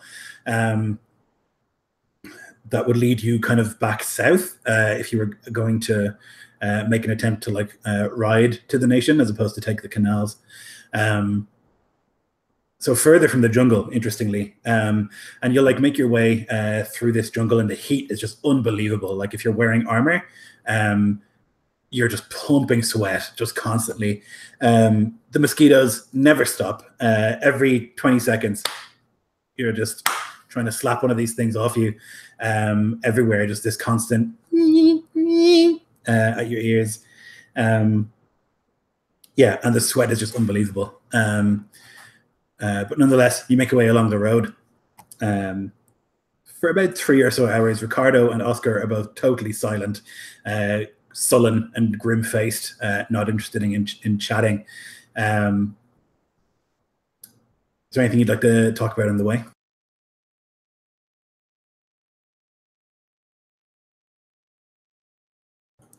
Okay, so then you get there about 3 or so hours later, and you can see that it's been mostly undisturbed. There are 11 graves that have been dug, and next to each one is a dead body. You can see that everything has been taken, supplies, tools, clothes, everything, and it was piled into this big pile and burnt along with the actual wagons. But there's no sign of the guns. Those don't seem to be here. It looks like something took those. The men's bodies, each of them has like a hole in like the chest, and you can see that like shriveled at the base of this fire are the hearts of all of these men, like blackened and shriveled, and the bodies are left there without hearts. The graves obviously have been dug by people from Pale Tree, but they didn't want to put them in the ground without giving them the religious rites necessary. There's no women or children.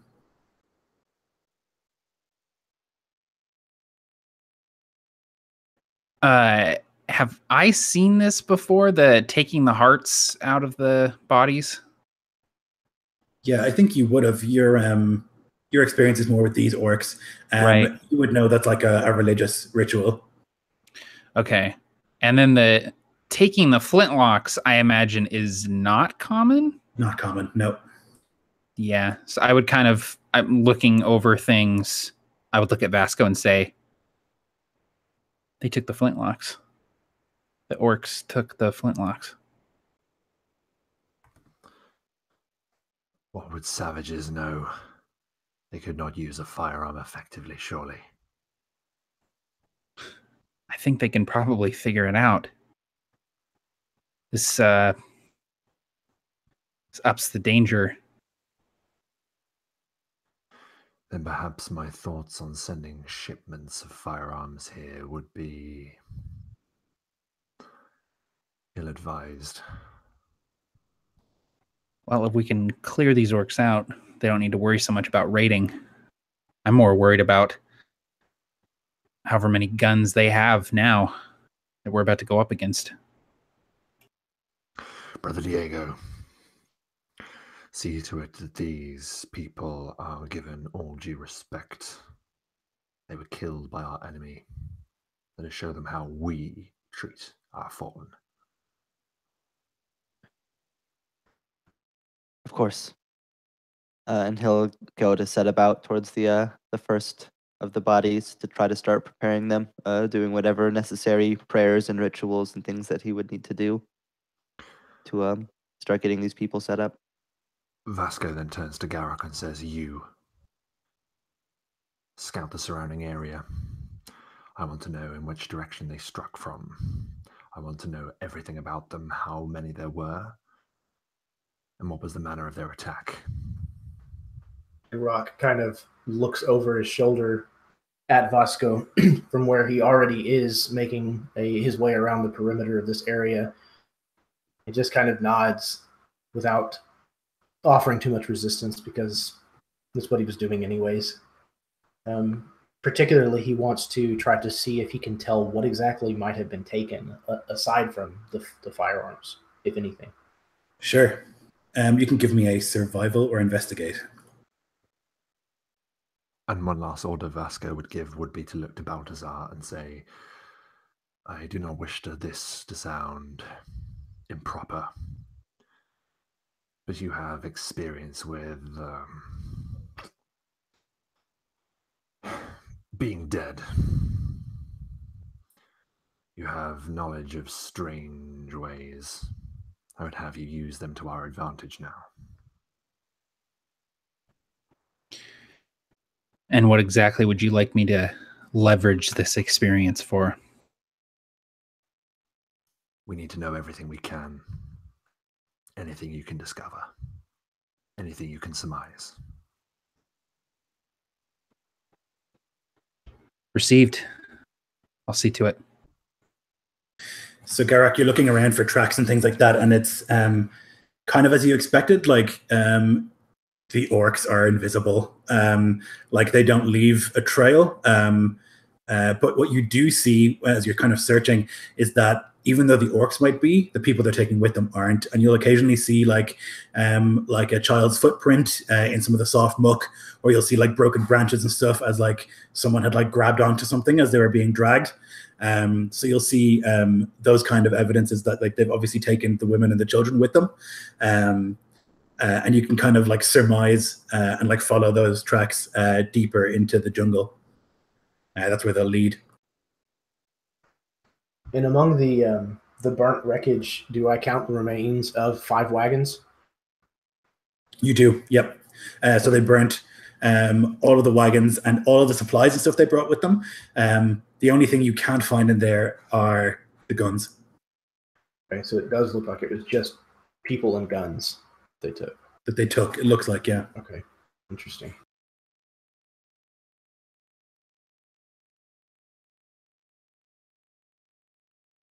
Yeah, Garak is going to kind of call over from this makeshift trailhead, and he's going to say, this way. This is where they left from. They have the small ones with them.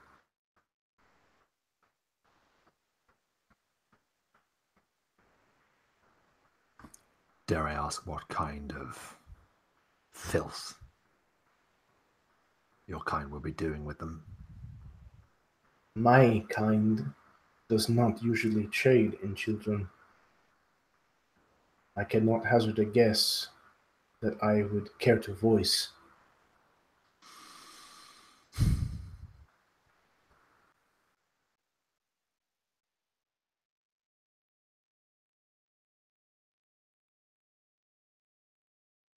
Diego, you can like set to like doing your prayers over each man and giving them a blessing, and then with the help of Ricardo and Oscar, like put them into the graves and then begin like filling in the dirt and stuff so that they're buried properly under the Father's eyes.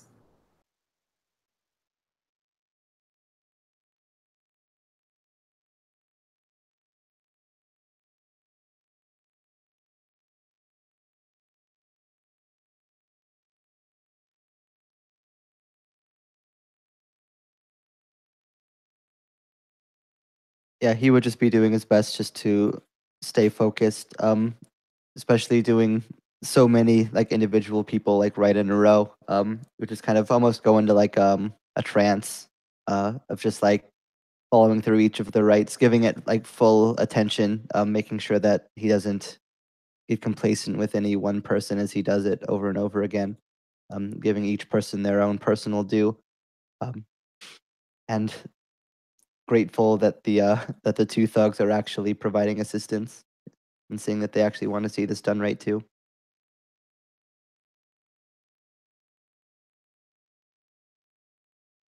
Yeah, they'll stand there with like hat in hand as you like say a prayer for each one. And assist you in every way they can. Not trying to interrupt the posterity that's happening. Garak will kind of quietly pull Bosco and Balthasar aside and say, they have taken hostages into the jungle. So it seems we have a choice. We can either track them down and try to save these poor souls, or we press on and go to the fort.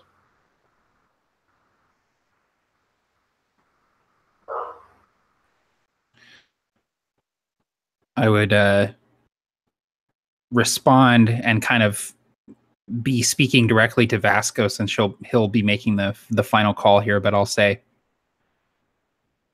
we're far from home and we have established a relationship with Esme at this point.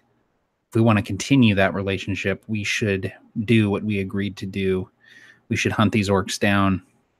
We should kill them for what they've done here. And if we can, we should bring these people back alive. It will entrench us here. Make sure that we are always welcomed with open arms, which we will likely need if we're going to be ranging out here for any amount of time. The people here have deliberately shunned the nation's blessings. But you speak the truth. We have made a bargain, and we do need to become entrenched here. It is as you say, dead man. We shall find this filth, and we will return it to the dirt they love so much.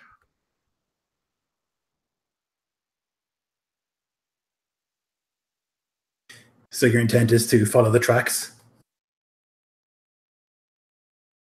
Okay. So with Garak in the lead, Ricardo and Oscar will kind of like quietly say, well, we brought you here. We're going to head back. Send word of what we have found here. You will, or what we've ascertained here. Tell your mistress that we will take the hunt to them. Tell them, if we can, we will retrieve your people. Yes, boss, Ricardo says, and they begin to make their way back towards Pale Tree.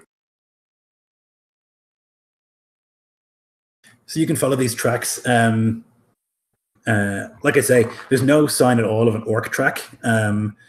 They've been incredibly careful on that front, but there's only so much they can do to like battle the many people they're dragging with them. And so occasionally, like you'll find a broken branch here, or like a drop of blood or something here, or like a footstep in the wet muck, something like that. You can see that like they've gone through pains to like remove almost all of them. So behind them, they're obviously like dragging branches or something to cover their tracks. But for a skilled tracker like you, it doesn't take you too much time to like follow the track and the trail through the jungle. Now, walking through the jungle in armor is going to be a real pain in the arse. It's very, very, very hot. So I'll need each of you to make a Constitution saving throw, please.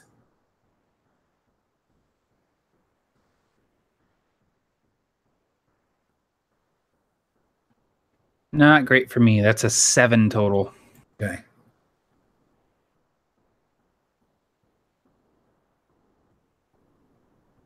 That is an 18 on the die for me, so a mod 20 total.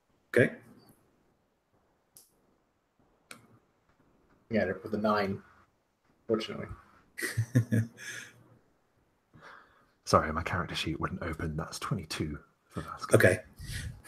So then Garak and Balthazar, you'll take a level of exhaustion as you're like trying to push through this like unbelievable heat and like just have this desperate desire to take off all the things you're wearing, but also know that they're protecting you. Did I say that's good? Garak and Balthazar, whoever failed. Yeah, so you've just got like you're just like so sweaty and gross, and you start to like get a little bit woozy at times. Like you might have to take your helmet off at some stage, Balthazar, to just get some air because it's so hot in there, and then like put it back on every now and then. But yeah, it's exhausting, and you can smell yourself, you know, and like that's the case for all of you. Like the sweat is just pumping from you, and like, and then it'll rain, you know, for a brief amount of time, and you'll be soaked, and then it'll be hot again, and you'll be sweating, and it's just it's unpleasant. But you can follow these tracks for the best part of the day through the jungle. Nothing has come near you. You've seen like monkeys in the trees, and you've seen a great many like reptiles, snakes, frogs, things like that, and you can just hear this constant noise of the jungle as well as you're moving. But there's not much in the jungle that's going to approach 4 armed and armored men. And so you're able to make good time through the depths of this jungle. But as you near the end of the first day and it starts to get dark, the sun stops sort of shining through the canopy. Are you going to continue through the night, or are you going to stop?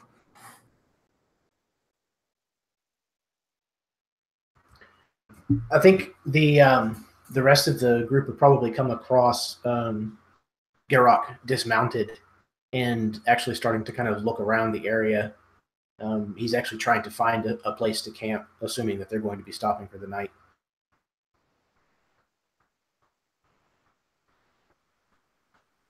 I don't think Vasco would actually argue with this. He watches as the orc busies himself securing the area, clearing some of the ground, I suppose. Vasco knows from his training that you have to do your best to stay off the ground when you're camping in a jungle. So he's looking around to see if there's anything that they can sort of try to use to make hammocks, maybe, with those supplies, like instead of bedrolls. Yeah, well, I think you would have brought bedrolls because you came from the nation. As you're like up here, I mean, you're definitely right. Like camping on the floor of the jungle is a good way to get bitten by very many poisonous things. I mean, the trees here are huge, so if you were like inclined, you could climb up. But then the danger is falling off a branch while you're asleep. I think that like Garrock is not too familiar with like the survival in this part of the world, and so he might not know the sort of secrets you would know on the plains to keep alive.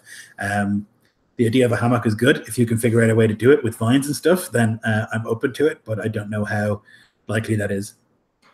I have a bedroll and rope, but I mean, I don't mind if you wanted me to make some kind of check. I'm not really a crafty kind of character. Yeah, it would have to be a survival check. Oh, I have that.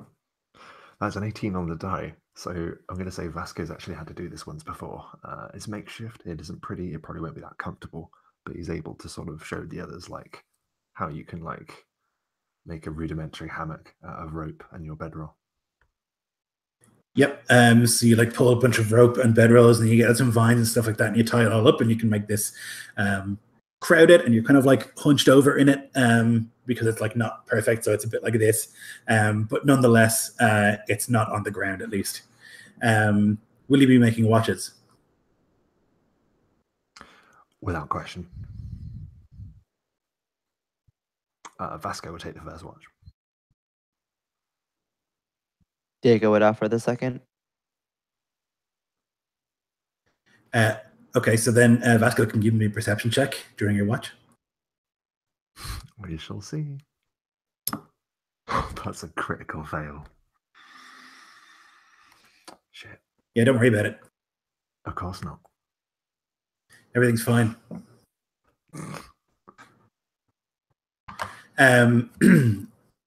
Everything's fine. And you're starting to feel a little bit sleepy as you've been walking all day and the heat's unbelievable. And now finally, there's a little bit of coolness in the air. It's like lashing rain here at night, and you're like under the shelter of the tree, and so it's okay. But it makes it very hard to hear anything. And there's just this basically nonstop throughout the night. And as you're kind of like getting used to that sound and then kind of enjoying it almost, it's kind of soothing, like the white noise. There's a sudden and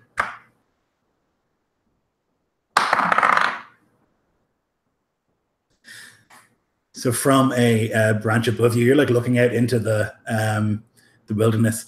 From this branch above you, there's just this sudden and a cat of some kind leaps from the branch and into the sleeping bag or onto it, which what did you get on your survival check? It was high, wasn't it? Yeah, I got 18 on the die. Let's see what happened survival.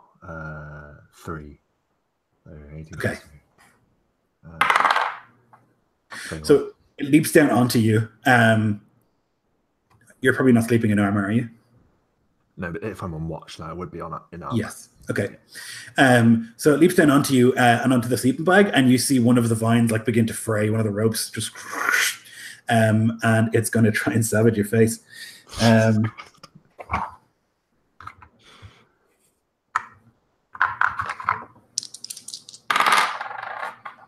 So it'll be 10 slashing damage as a claw, like down onto your face.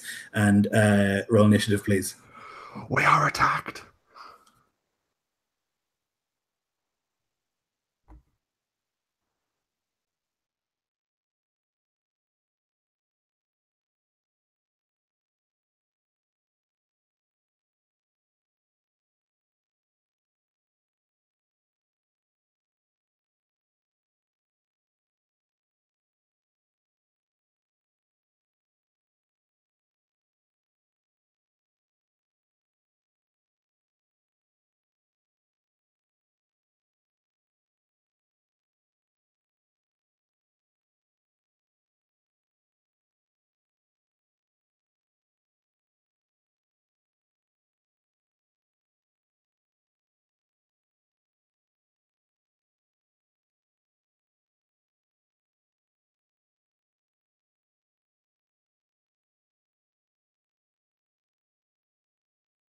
So this thing, it leaps on top of you and like slashes at you, and then it like gets both of its back legs and tries to like rake down your chest with them, in the hopes of tearing you wide open.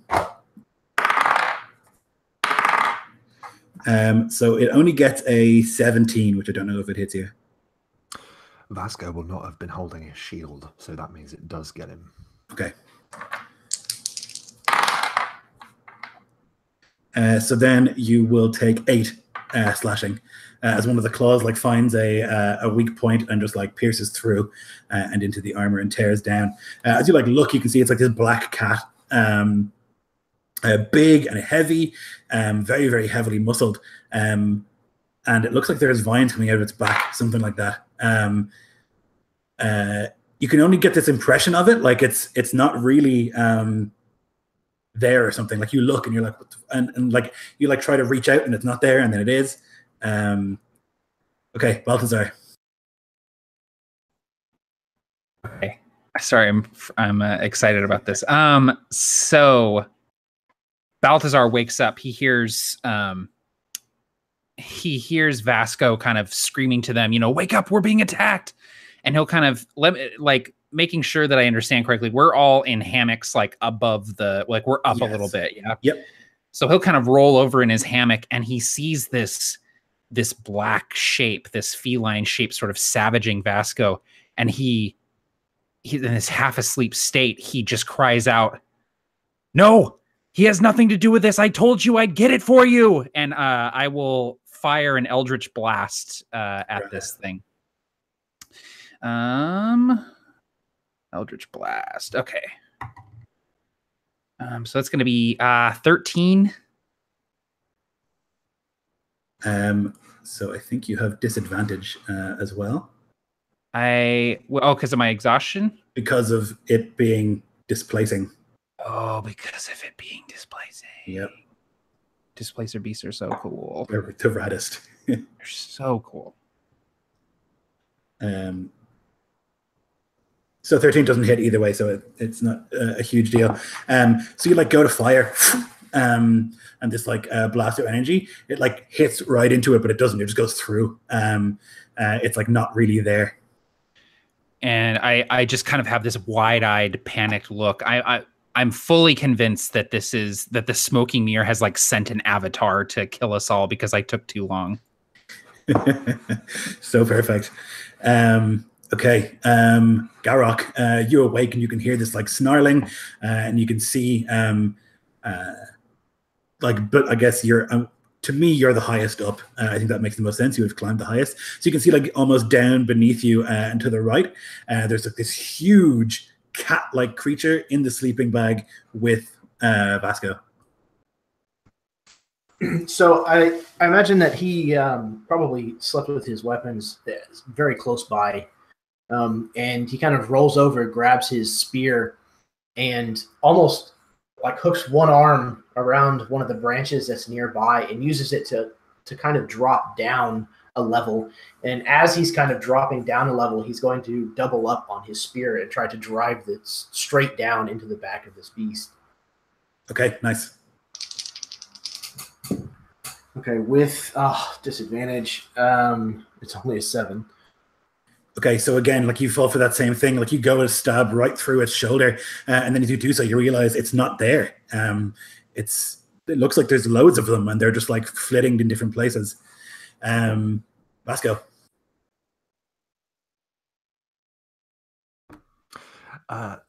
Is Vasco actually grappled by this thing, or was it just rending him? And it's just rending. Yeah, you're not grappled. Okay, so he basically rolls and falls out of the hammock. I'm going to say, just for comedic effect, like lands heavily. Thankfully, still on his arm, and he draws his shining greatsword with the lion hilt, and he says, "No other cat can touch the lion," and he is going to take a swing with his greatsword at disadvantage. Okay. That is a 17 on his first attack. That will hit. Okay, yes. And the second, 15. I'm guessing that's not going to... That just hits. That's its AC. Excellent. Okay, I'm going to smite on the first one. So let me see. That is 8, 9, 10, 11, 12 plus the smite.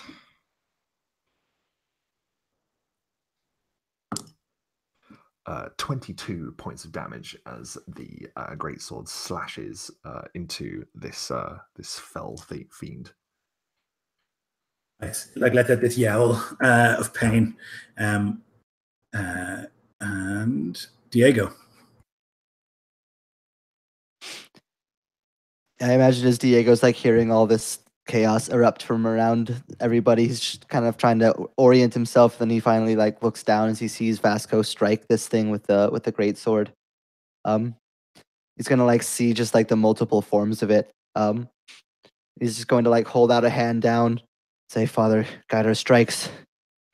Bring this beast to form so that we might end it in your name." And there's going to be like a crackle of golden electricity that goes around his hand that kind of like just forks off towards like a bunch of the copies. Do I still have disadvantage? No, it's been after hit. The so hit? Yeah. No. All right, so it's going to be 22 to hit. Yep. And it's going to be 16 radiant damage as these like streaks of like golden lightning like wreath around it after its form coalesces from Vasco's hit. The lightning kind of like sticks around it, keeping it locked and illuminated in the night. The next attack will have advantage from Guiding Bolt. Very nice. It is like shrouded in this light, but then there's like shadow and it's gone, and the light appears again, having like moved dramatically somehow through the shadow realm, something like that you can't understand. It's next to you, Diego, on the branch, and it's going to try and do bad things to you.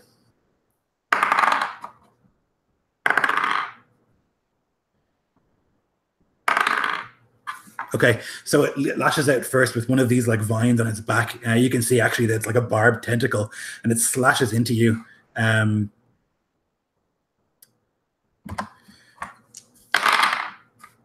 For 8 piercing. I need you to make me a strength save.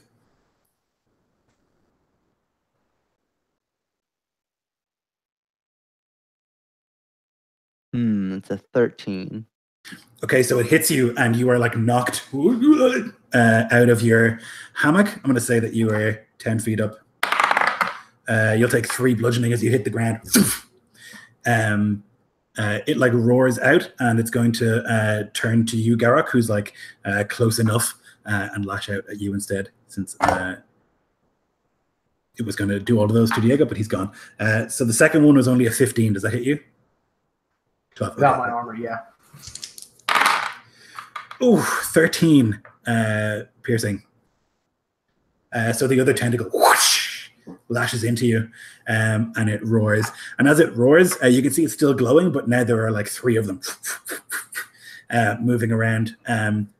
So the effect is basically the next attack won't have disadvantage, but if it doesn't hit, then all the attacks will have disadvantage again. Okay, Balthazar. Balthazar seeing this thing and actually having a few seconds to fully wake up, realizes that it's not, in fact, the smoking mirror, and he will call out, "You are not my patron. You're just a pretender." And I'm going to use Hexblade's Curse as a bonus action, which means that the Displacer Beast is cursed for 1 minute. I get a bonus to damage rolls against it. I crit against it at 19. And when the target dies, I get some hit points back for this. Awesome. So I'm going to go ahead and use that as my bonus action. And then I'm going to fire off another Eldritch Blast and try to hit it. And I'm just rolling normally, right? Because I got the advantage cancels out the disadvantage, basically. Yeah. Okay, cool. Hey, there we go. 12 on the die plus 6, 18 total. Yep. And 7. Oh, I get to add my proficiency bonus. 10 damage because he's cursed. Very nice. So I just like, it's dark, it's shadowy. I kind of like almost like pull some of the shadows into my hand and then thrust them out at this thing in a sort of a projectile, this dart of darkness. Smashes into it, and again, the various forms just like coalesce into one. Yep, you have another ray? I do. Jeff Yep. just reminded me. I super do. Okay, here we go. So this one won't have advantage, You though. hit it, so. Yeah. You also don't have disadvantage because you hit it with your attack.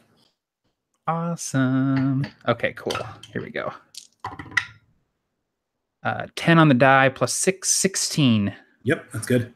Okay. 1 damage plus 3 is 4 plus 3 is 7 total. Oof, very nice. So 17 all told this round. So I just throw there's 2 darts of darkness at this creature. Yeah, they smash on the various forms, like shiver for a second and then become one, and you can see where it really is. Up in the branch. Okay, Garrock, it's right next to you. You can see like the tentacle, like the barbs like pulling out of your skin as it like reaches back for another attack. It's your turn. And as he does so, he's kind of reaching down and helping this pad or whatever pull free. And as he does so, he's actually going to mark this beast with Hunter's Mark as he kind of leaves almost this glowing handprint where he forcefully removed it from his body. And then he is going to kind of take a half step back, still kind of on the branch beside this thing. He's going to double up on his spear, and once again, he's going to try to thrust directly at this creature. It is not at disadvantage currently? Yep. Okay, cool. Yeah, 19. That's a hit. Cool. Okay, I'm using it versatile, so yes, D8 plus 2 is 10 plus Hunter's Mark, 12 points. And if Tuvarok can actually reach him, he is going to attempt to... I don't think he can. He's too high up in the tree. Okay, fair enough. Yep, and I imagine Tuvarok is not in the tree. He's like on the ground, curled up. He's definitely like yelping and stuff, wanting to help, but it's like 15 feet up, I think. Absolutely. Okay, Vasco. Sorry, so the Displacer Beast is actually up in the tree now. Sorry, Yeah, it's 15 feet up. I'm Yeah. not going to be able to reach him then with my sword, damn. So instead, he's going to level his flintlock, and he's going to just go with. It's not a disadvantage anymore, is it? Nope. If you roll 1 to 5, it misfires. So let me know if that happens. I do not misfire. That is a 21 to hit with the flintlock. Definitely. That is 5, 6, 7, 15 points of damage with the flintlock as it explodes Excellent. at this Displacer Beast.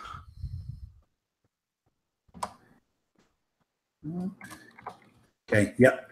So big cloud of smoke comes up in this big, huge like light from the explosion, and it just like you can see it, Garrock, go into like the leg, a little small hole, and leave this massive exit wound, and the thing like limps on that leg from the power of the gun. Okay, and Diego. Yeah, so Diego's just like landed on the ground, the jungle floor after getting knocked out of the hammock. She's lying on his back, I would presume. So he's gonna like bring himself back up to his feet, but then like look up. And I'm gonna say that he wouldn't have had any of his stuff. Like he didn't grab his mace before he cast the spell, so I'm just gonna say he doesn't have anything. We're just gonna like look up, and pray that the Father grants him aid. And there's gonna be like this like golden flame that descends onto this creature. It's gonna need a Dex save, DC 15. It fails. All right, there's gonna be 10 radiant damage as a sacred flame envelops it. So that's going to do it. You're going to see the flame like burn, and you'll see like the displacer beast kind of like popping in and out all over the place as it's trying to like deal with this last moment. And you'll see like at moments they'll be flitting like 3 or 4 of them until finally they all come together, and it just falls down onto the dirt. At which stage Tuvarok like runs over and like goes and attacks and like tears out the thing's throat just to be sure. Get the beast off it. That thing's fur could be valuable. Tuvarok like pulls out this big chunk of like meat, and then I looks at you, Garok, like I'm helping. Yeah, Garok is very quickly kind of climbing down the tree, trying to call Tuvarok off. Yeah, Tuvarok will come over to you with like his muzzle just covered in blood, and like look at you like he's done a great job. Yeah, and he's absolutely congratulating him. Telling him he's a good boy, scratching him behind his ears. Foolish beast. So Vasco is going to look to Garok with fear in his eyes, and he says, "You will be spending your watch skinning this creature. I will have its hide." If I skin this creature, his hide belongs to me. I can show you how to skin a creature if you would like, Lord Lion. I gave you an order. He kind of motions around him. I see no parapets, castle walls. You are in my territory. This is not your land. It is as much my land as it is yours. Vasco stops and he looks down and he looks at you with a very dangerous look and he says, "You will show me." I will show you. And I will show you the full punishment that your kind deserves when we return back to our territory. But in the meantime, make yourself useful. He pulls the jade knife almost in a threatening manner, and then flips it over so that he's holding the blade and extends the handle towards Vasco. Since your sleep was disturbed as it is, maybe we should start. Begin, beast. He's going to teach him how to do this. Okay. So I'm going to make this a little skill challenge to see if you can skin this displacer beast without ruining the hide. Between, if the other rest of you want to help too, but if it's just going to be Vasco and Garok, I'll need 4 successes before 2 failures. You can use medicine, survival, nature, arcana, investigation potentially, and anything else that you can convince me of potentially. Garok will start off with nature, drawing upon the knowledge of the anatomy of a creature like this, at least. I don't imagine he's probably seen one of these before, but he's probably at least seen big cats. So mechanically, the only thing that Vasco has that would actually help in this is survival. It probably won't be as good as Garok's, though, but I'll take it.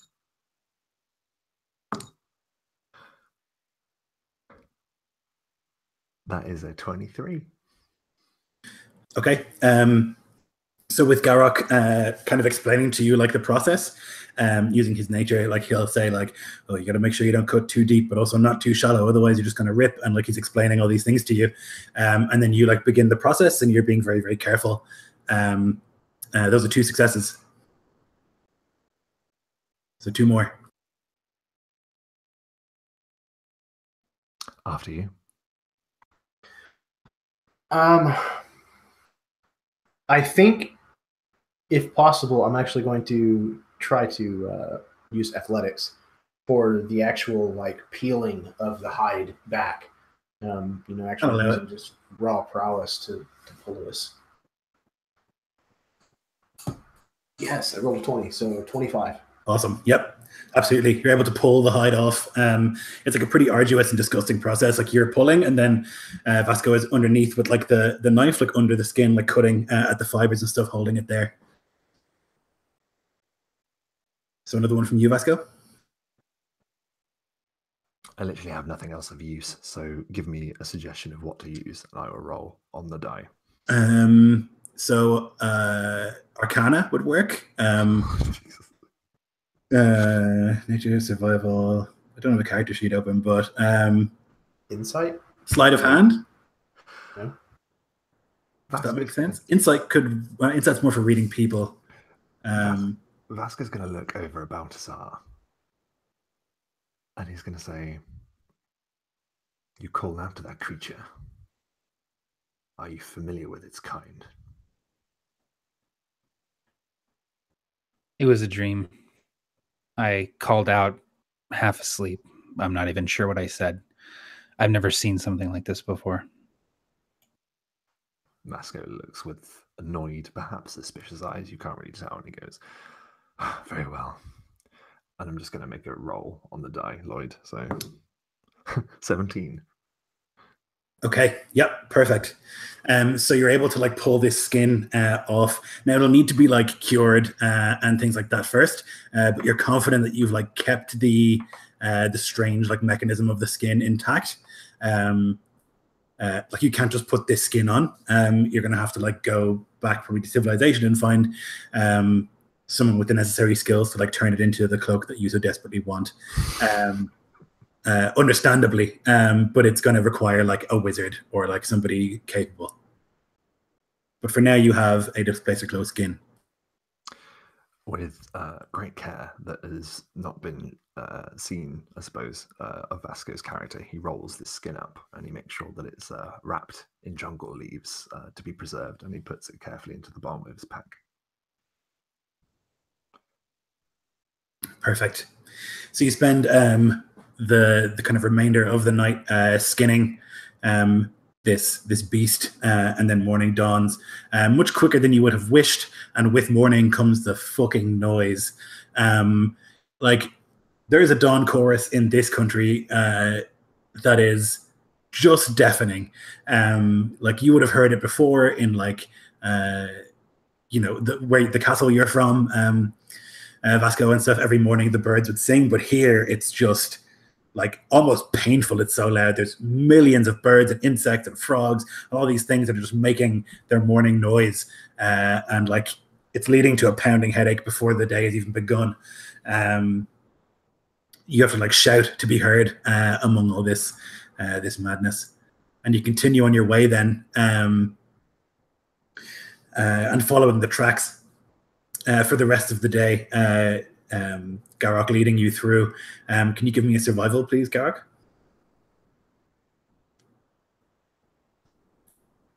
A 14 total. Okay. Yep. So you're able to continue following the tracks even a little bit more confidently today.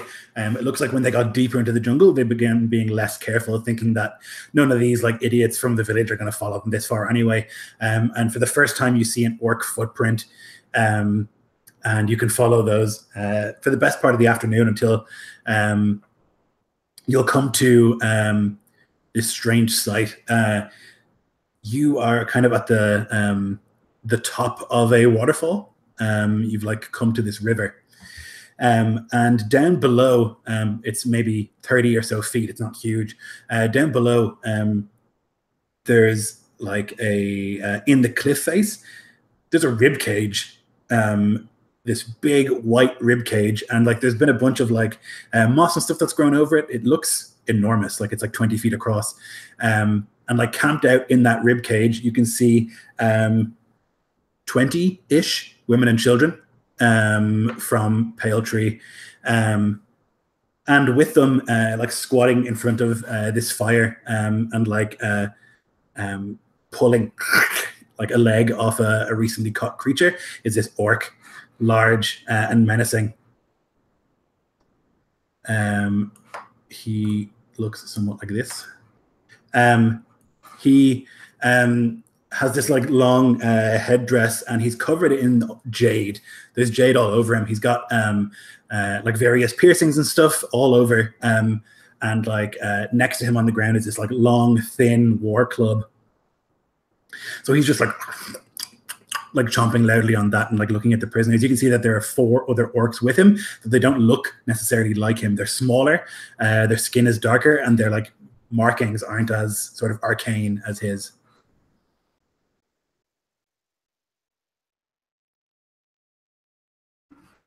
So I imagine Garak is probably the one who sees this, as he's kind of, got a leash of a little bit of distance between him and the rest of the party.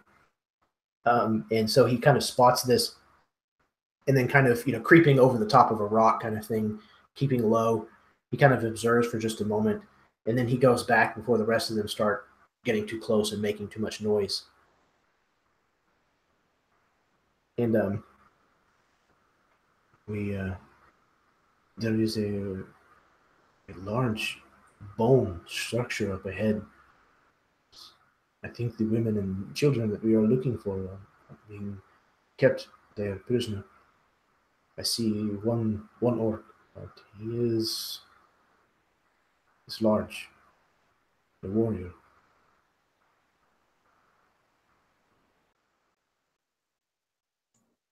Any other orcs? How many? I only saw the one, but I imagine that the rest will either not be far or will not be long before they return. This might be a good time to tell all of you, and I'll kind of bring my pack around, that I acquired some explosives from the quartermaster before we left. And I'll kind of like open this drawstring bag, and there are these clay pots with wicks on them. Might come in useful. What are these? You light the wick on this end. Inside the clay pot, volatile chemicals, black powder, creates a large explosion, even louder sound. If nothing else, it'll spook them real bad. But we should be careful. The women and children are close. We bring the purging fire of the nation to this backwater jungle. Good work, dead man. Have it so we can lay them down as a trap, or should we simply throw them? Well, the wicks are pretty short. I don't think we can rig up a trap with them. But Quartermaster did mention that the explosion would probably require us to get about 20 or 30 feet away from it to be safe. So, and I would look at Garrick and say, we do need to throw him with care.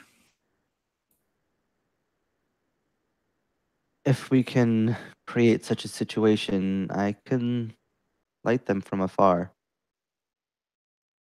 He kind of like waves a hand as like a bit of like holy flame just kind of like flickers a bit away from his hand. Now there's an idea. Lure him away from the camp, set him off from a distance. Then we'd be sure the women and children would be safe. Vasco looks upon you, Brother Diego, as if you were the father himself for just a moment, with like a maddened expression in his eyes. See it done, Brother Diego. Beast, you are light of foot. If you're able to get these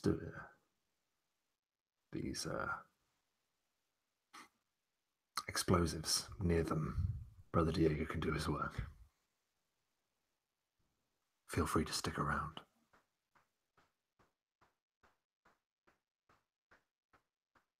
Perhaps we should draw them closer, so that way you have a chance to show your mettle.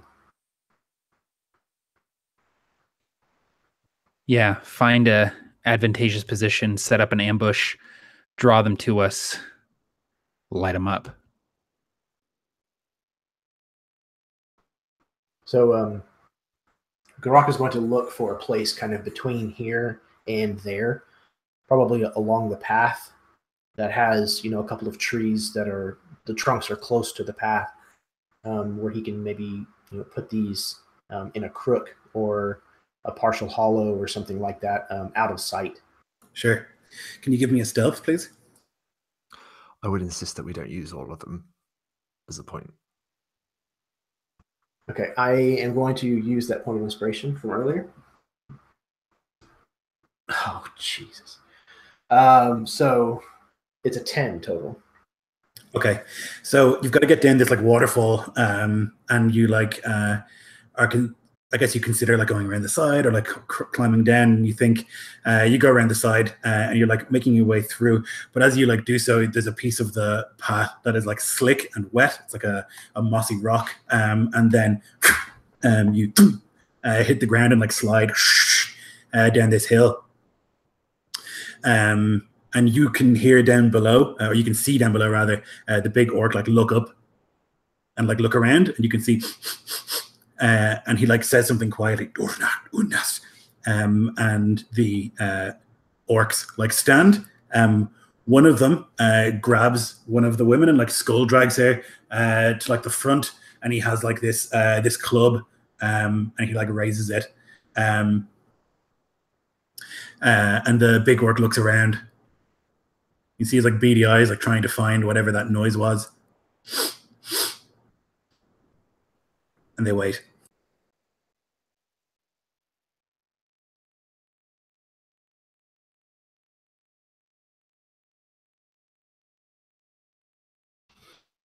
Did he manage to get any of them planted at all before he made the noise? I don't think you would have gotten down the so you were going in quite a steep hill, so I don't think you would have been able to plant them. It's like on the way down there you slipped. Yeah. They call out in this language that you don't speak either, Gorak. Urna and Urnak.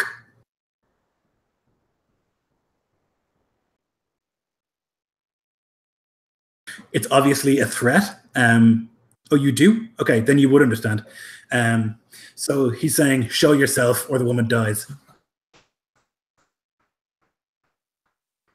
Okay, so yeah, he barely understands this language. There was an orc that he met once that actually spoke this. Maybe actually his mother. His mother actually may have even understood some of this. And it takes him a moment to kind of piece it together, but he eventually he'll rise out from behind the cover that he's standing behind. And make almost a presentation of it. He'll step out into full view, kind of holding his shoulders back. The big orc is like standing at the center where the women are. He's like standing in front of them. But one of these like smaller orcs, who are like less dramatic in appearance than he is, obviously like not the leaders. One of them will like approach, his like head turned to the side. What are you? I am part orc, part man. Atsah, he says back to the leader, who like nods. Not a real orc. Would you come here for these people? Yes, I come to set them free. Real orcs do not take women and children. Their lives are forfeit, says the big one. Forfeit for what reason? Sacrifice to ensure the sun rises. Sacrifice? What possible strength could you hope to gain from them? Our gods demand it. Your gods are weak. Roll initiative. Help.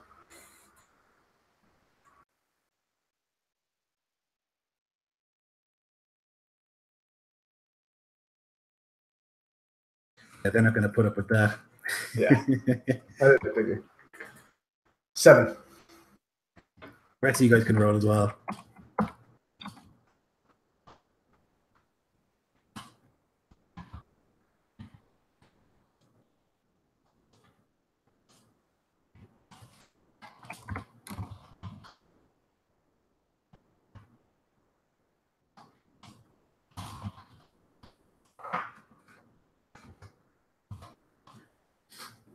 So the big orc like hears you say that, and he is going to run towards you.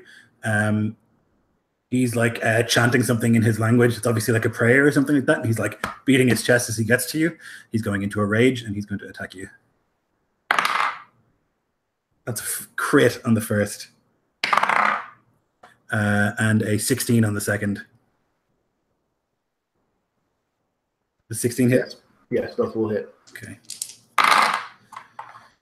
Oh, this is going to be painful. It's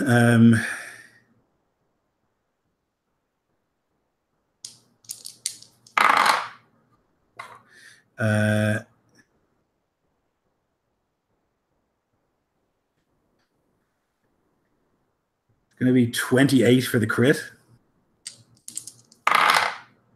Oh, Jesus. And 14 for the other. So I rolled super well. And so he just runs up with this huge like hammer, this like war club, and he just boom, and then boom the second. I need you to roll me a d10, please.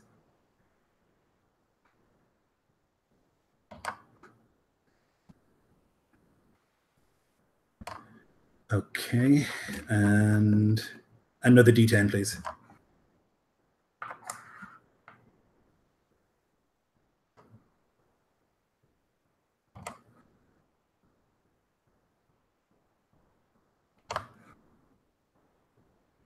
Oh, okay. So he like the first hammer strike like hits you in the ribs, but the second one he like lifts it up and he just like catches you under the chin. You see like stars. You gain 4 levels of exhaustion as you are like knocked down onto the ground and into the dirt from this hammer blow. And he calls out, "Your heart will ensure the sun rises." Diego. Fuck. How far are us from this point? The rest of us, how far is So it? you would be like 30 foot up the waterfall if you wanted to walk down as opposed to go down the waterfall. You think you're at least 60 feet.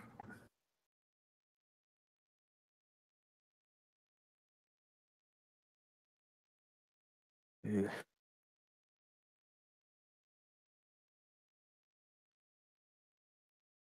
Yeah, Diego's going to I mean, the impression you have is that they don't know that you were there. Like they've seen Garrock and they're dealing with it, but they haven't once looked in your direction.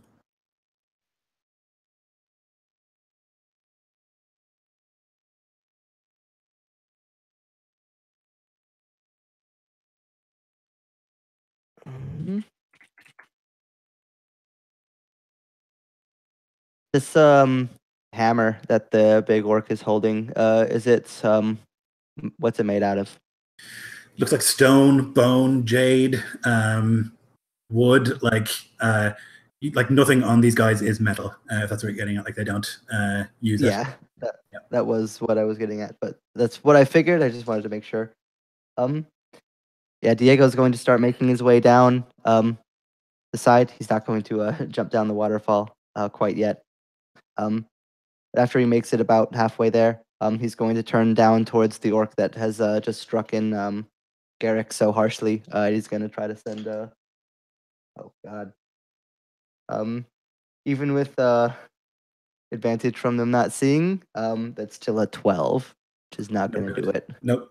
Yeah, so this like streak of divine energy like just goes, but I think like Diego doesn't want to hit Garrick, so he overcompensates and it strikes up wide. Ujala! He roars out, and Garrock, you can hear him say, "There are more!" and the other orcs like look around very, very carefully into the woods. One of them, like the smallest of the orcs, he's got this like long staff, and he begins like hopping from one foot to the other, and he begins like chanting and singing. Where is he at? He is like singing and chanting. He like runs up to the big orc, and he like bites his thumb and then shoves it into the other orc's mouth, who like bites. And as he like pulls out, like you can see the thumb is gone, although it's regrowing quickly. And the big one just like as Frogcroak casts haste. Rain Mist, one of the smaller orcs, he like looks into the woods. He can't quite see you. He gets an impression of where you are, Diego. He's got this like strange contraption. He like puts this long arrow in it and pulls it behind and then flings it. For a 14, which I think misses you. I'm at AC 20, so yes. Yes. He grabs another and misses again. So these two, the first one, this like arrow just right past you, and the second thunks into the dirt in front of you. Another of these like smaller orcs, he like looks around and he like follows the trail of where you were, like up to the top of the waterfall. He's gonna like pull out a blowgun and just like fire them in your direction, Diego. But can't get through that thick armor. The plate is like too heavy, and the darts like bounce against it. Balthazar, your turn. Okay. Roughly how far away are we from these orcs right now? So if you go down the waterfall, you think it's 30 feet. If you go around, you think double that, 60. All right. I think it's Misty Step time. Yes. Balthazar summons his pact weapon. This blade of obsidian just materializes in his hand, wreathed in black smoke. He looks at Vasco and just gives him a nod and disappears in this swirling sort of gust of smoke, and he's gone. And then in an instant, he reappears in this gush of smoke right beside... I'll put myself next to Snake Tooth. And that was a bonus action. I'm going to attack him with my action. Good. Okay. I'm down to a D8 on my longsword because I can't two-hand it anymore. That's 16 to hit. That hits. And that'll be 8 damage with the longsword. So I just appear in front of him, sort of trying my best to put myself between him and Garrick, who I'm trying to protect here. And in his bewilderment, I just slide the sword into his gut a little bit. Is because you're a hexblade, is it a magical sword or is it just a normal? Does it count as magical? Yeah, it's considered magical for bypassing resistances, but Perfect. It doesn't actually deal magic damage. Yeah. Cool. That's very useful. Okay. That was Balthazar. Garrock, you're on the ground, having had your head almost torn off by the hammer. And I probably would be transitioning into the other world if it weren't for my half-orc nature, as instead of 0, I am at 1 hit point. So I am actually going to roll over from the ground where I'm at, kind of in this... I imagine the foliage around this waterfall is probably pretty thick. So he kind of rolls over in this kind of thick carpet and kind of looks down at these clay devices that he's been given, pulls his tinderbox from his pouch, and is actually going to try to light one of these things and toss it at one of the other approaching orcs that have not quite reached us yet. Yep, no problem. So you can make an attack, range attack. Okay. Let's see. Yeah. Okay, so that is a 19. Okay. So is it Rain Mist, Jaguar Tail? Because Frogcroak and Snake Tooth are right next to Balthazar. The other three are kind of further away. And they vaguely look the same? Yeah, they're all armed with like strange weapons that you wouldn't even be used to. Like they have, I mean, you guys would know blowguns and atlatls. Sure. But like, yeah, they're all like lightly armed, lightly armored.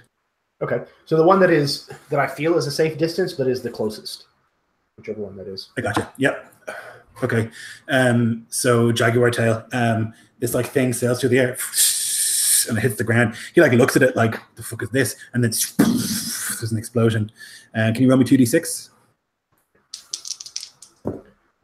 Oh, piss. 3 points of damage. Oh my goodness. Okay. I do have favored enemy humanoids. Okay. For being a ranger, which will add an additional 4. Excellent.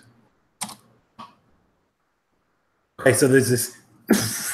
He at the last second seems to like jump back a little bit, and you can see like the force like push in his skin and like wobbles, and then the fire afterwards. And he like rolls onto the ground to try and get away from it. Okay, Vasco. Vasco is going to use his movement to get halfway down the waterfall. He's charging, and as he does, you can see him pulling the flintlock from his belt. He takes his shield, slams it into the ground, and crouches behind it, puts the flintlock over it like cover, and opens fire upon Snaketooth for an 18 to hit. Yes, that hits. That will be 16 points of damage as Very nice. Flintlock blasts into him, and then he's going to pull out his mace and just stand ready with his shield in hand. Okay. Yep. Greenbird. So this other orc, he pulls a little bone war club and like a knife in the other, and he like rushes towards you, Balthazar. He's going to try and shank you. It's a crit. It's bad. I'm going to send you some new dice, Lloyd.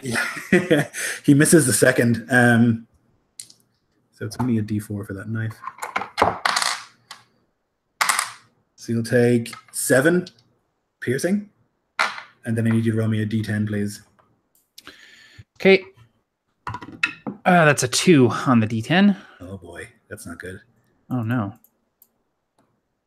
I assume all numbers aren't good. Some are better than others. Can you roll me a d20? Oh no. 6.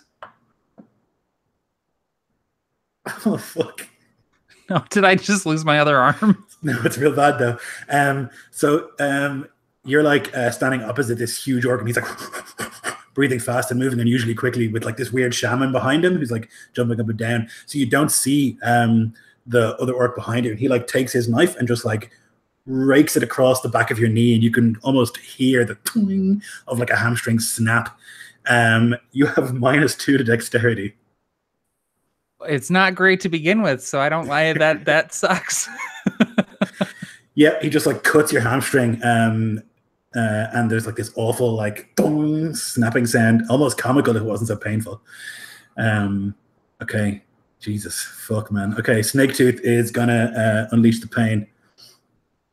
So he's been hasted, so he's got just a fucking bunch of attacks. Misses the first. Second one's a hit with 19 on the die. And the third, now from haste, is a 21, which I think will also hit you.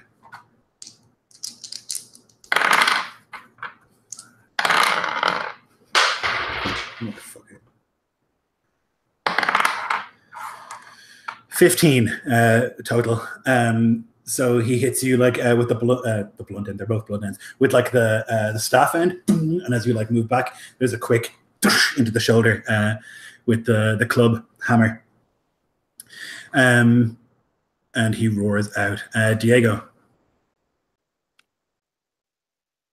Yeah, as Diego sees like Vasco come in right next to him, like kneel down and fire, and like seeing just the chaos erupt down below, Diego's gonna like quickly like kneel down, like putting his hand on the ground and like begins muttering in this like ancient religious language. And then what the orcs down below would see is not just Diego charging, but a battalion of radiant soldiers following in behind him as he rushes up towards Snaketooth. And Snaketooth and anything in 15-foot radius that's not allies are all going to need to do wisdom saves as the famed Spirit Guardians is being pulled out. So all 3 of them fail, which are within 15 feet. Whew. Oh god. It's going to be 19 radiant damage to all of them.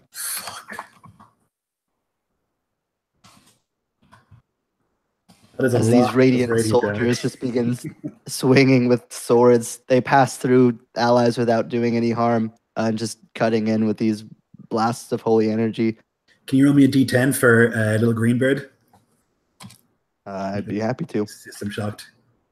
7. Okay, I think that's no reactions. So he's like barely standing there. He's like run through by this like spiritual lance and comes out the other side of him. And he's like, well, the other two, Frog Croak and Snake Tooth, are like battered by these like spiritual guardians. This holy light bathing the place, and maybe some hope rises. Okay, Frog Croak is going to. He looks horrified that this is happening. He doesn't really understand what's happening, but he's going to like chant this ancient orcish language. He's going to cast a spell magic. Is Spirit Guardians 3rd level or lower? It is exactly 3rd level. Okay, so he like chants and dances from foot to foot. He like slashes into his hand and like rubs it under his face. He like pulls this little powder out and like inhales. And when he breathes out, it like shows the magic for a moment very starkly, and then it's gone. And he like cackles to himself. He's like like dancing and laughing that it worked. Rain Mist is going to throw some Adaladdles at you. And I think one of those will hit with a 21. Is you at me? Yes. Yeah. 21 will just barely hit. Ridiculous. Okay, he'll take 7 piercing as this arrow like thunk, finds a weak spot in the armor. Jaguar Tail is going to throw some or fire some blowgun darts in your direction, Vasco. 17 on the die, so that's a 20. Yep, 18 AC. And a 21. Wow. So it's going to be 7 damage, and I need you to make me 2 con saves. Okay. First is a natural 20. Second is a 17. Okay, you're good. So you can feel like this like sting as they go into you, and as you pull them out, you can see they're coated with some sort of poison.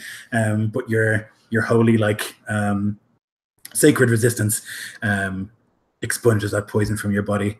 Balthazar. Okay. So I'm going to use Hexblade's Curse on Snake Tooth.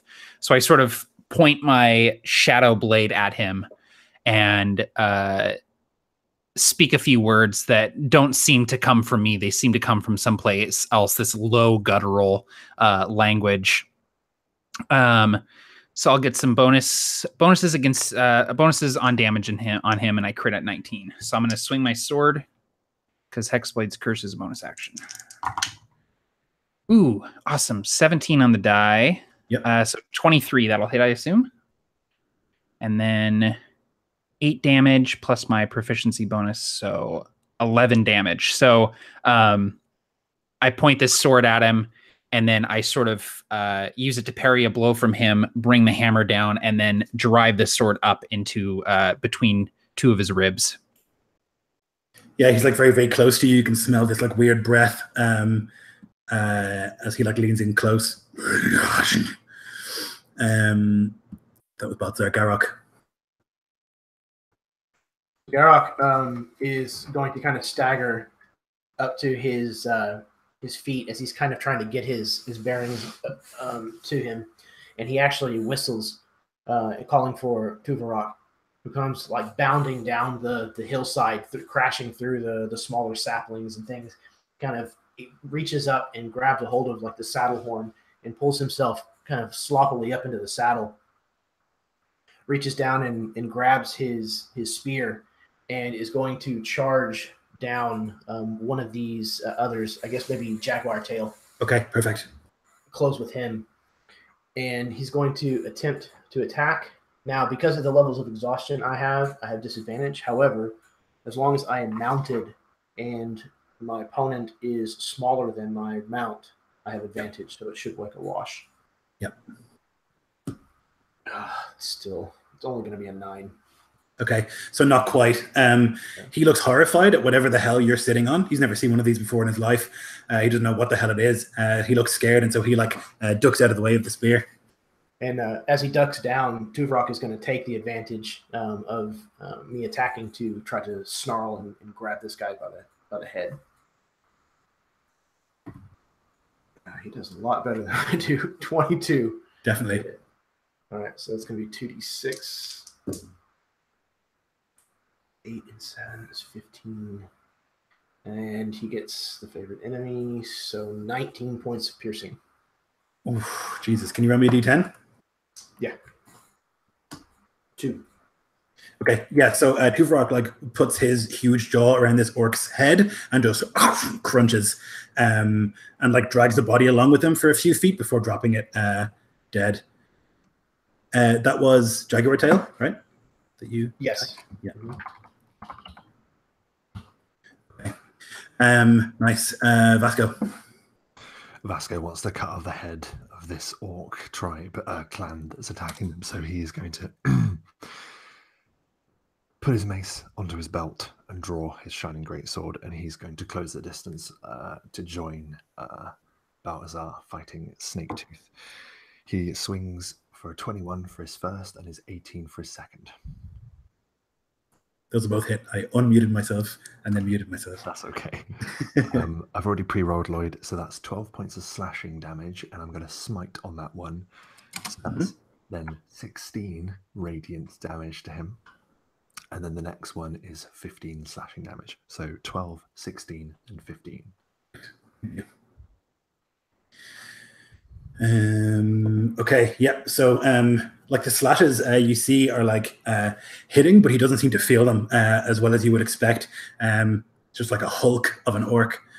Although the tide is turning, you can see a bunch of the smaller orcs look very, very nervous. Notably, the little shaman begins to look very, very frightened. Okay, that was Vasco. Greenbird is still alive, just barely, and he's going to try and get your other leg, Balthazar. But he misses twice. So he's up behind you. He's trying to get at you, but I think maybe you are aware of him now, and so it's not as easy for him to get a strike in. He's trying desperately, but is unable to do so. Snaketooth is going to turn on you, Vasco. Make just a whole bunch of attacks.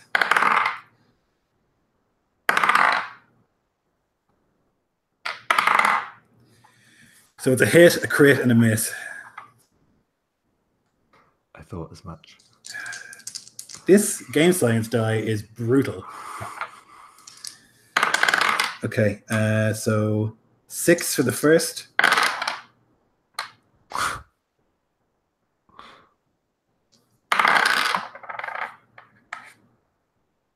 $18 for the second. And I need a D10 from you. 4. Let's hope to the Father that that's a good thing. Okay, let's see. D10, please, again. 5. Okay. So he gets the head of the hammer. The first one is going to catch you in the leg, and as you look down ever so briefly, he takes the head of it and shoves it into your face, and you're seeing stars. You have disadvantage on attack rolls and saves on your next turn. That could have been way worse. Okay, so that's Snaketooth. Diego. Yeah, Diego is going to lock eyes as Snaketooth goes to engage with Vasco with this sneaky little shaman. He thinks he's so clever with his dispel magic. He's gonna see the forms of the celestial army dissipating around him. He's gonna grab at one. As he does, another blast goes through it as he stabilizes its form. Is casting spiritual weapon. And then both he and this other force are both going to try to slam this shaman in the face with a mace. one metal and one celestial. That's a what's my regular attack modifier? Oh, 6. So it's going to be a 17 and a 21 to hit. Those both hit the shaman. Alrighty, so it's going to be 9 bludgeoning and 10 force as the 2 maces slam into this thing. Yeah, one in the shoulder, the other one in the chin, and he's like, he like turns to look at you, and one of his eyes has gone crooked, but nonetheless he still stands. Frog Croak can see the writing on the wall. He like begins to leap. He's standing on his right leg and he's jumping up and down. And he like pulls out this little bit of spider web, and he like eats it, and then spits. And there's a door. He like grabs Snaketooth and like pulls him through the door, and the two of them vanish and are gone. The other orcs look horrified. They like literally shout out, and you can hear them. Garrock like, no. But they have gone. I don't know if you would know what that spell is. I know you guys know what that spell is, but I don't know if you, Diego, would know. Okay, and Rain Mist is going to run away. He's going to just like stand from where he is and begin sprinting into the water, and like leap into the water and begin swimming because he thinks the hyena won't follow him there. Balthazar. Okay. Snaketooth still around?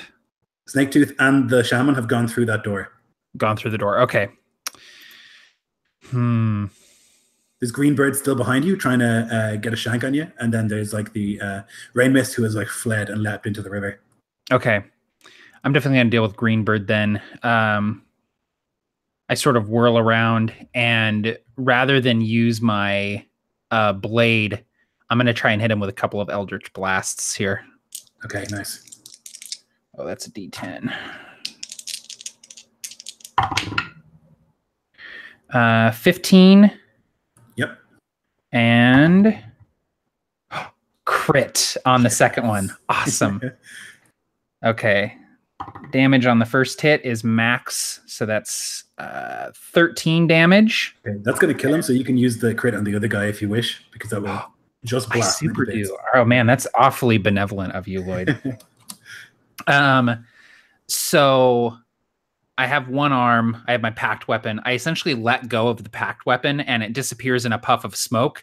I coalesce that same smoke into my hand and hurl it at Greenbird, and it just goes right through his chest, leaving this gaping hole that I can actually see through as he sort of slowly falls backwards. And then I instantly recoalesce that smoke and redirect it at who was the other orc that I hit? Rain Mist. Yeah. And I hurl it at him for a total of 14 damage with the double crit there. Ouch. Okay. And can you roll me a D10? Yep. With pleasure. 7. Of course, a minor scar which he will bear for the rest of his days. There's no justice in the world. So like these guys are hamstringing us, and they're getting away with little boo-boos. I can't believe it. It like smashes him in the shoulder, and he like goes under the water. And as he like resurfaces, you can see this like strange mark on his shoulder that's like taking the shape of like a jaguar's face that's been burned into him, and he's just like like desperately trying to swim away. Okay. That was Balthazar. It's going to go to Diego. This guy is now in the river. He's probably 60 or so feet from you, Diego. Wait, how did it go to me? Was it Balthazar? Garrock, how did that happen? Garrock. Okay, yep, sorry, Garrock, your turn. He's not that far from you. He's only about, I don't know, he's swimming, so like maybe 20 feet from you. He's like, you can see him in the water. Yeah, so he's going to kind of hang his spear down off the side of the saddle and draw his short bow. And he's going to fire an arrow at him. Nice. I do have disadvantage on that, though. Oh, that sucks. It's only going to be a 7. No, so the arrow into the water.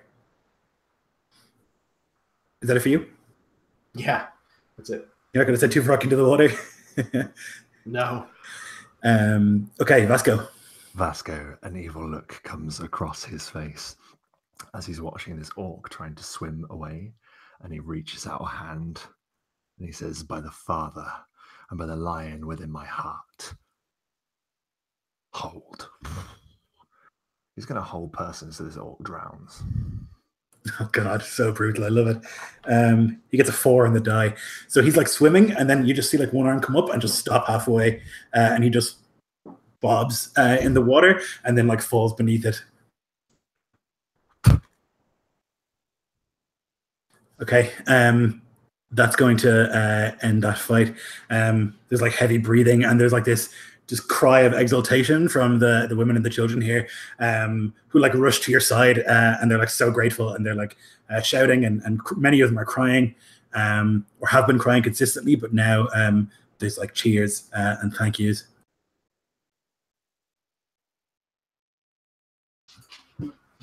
Garak is kind of punch drunk. He staggers over to Jaguar Tail and drops to his knees down beside him, pulls the jade knife, and right in front of these women and children, he starts carving this guy's heart out, and reaches in, pulls it out, and just starts taking big bites of it. Rad. Where then passes out. Yeah, so I imagine he like takes the bite and then like takes a big swallow, and then it's like too rich, and he just like swoons and then like falls onto the dirt with the hand in his heart and blood in his face. Balthazar sort of, his wounds catch up to him, and he sort of staggers and drops to one knee, holding his cut hamstring, and he'll sort of look at Diego and be like, "Help, little help would be nice. Thank you."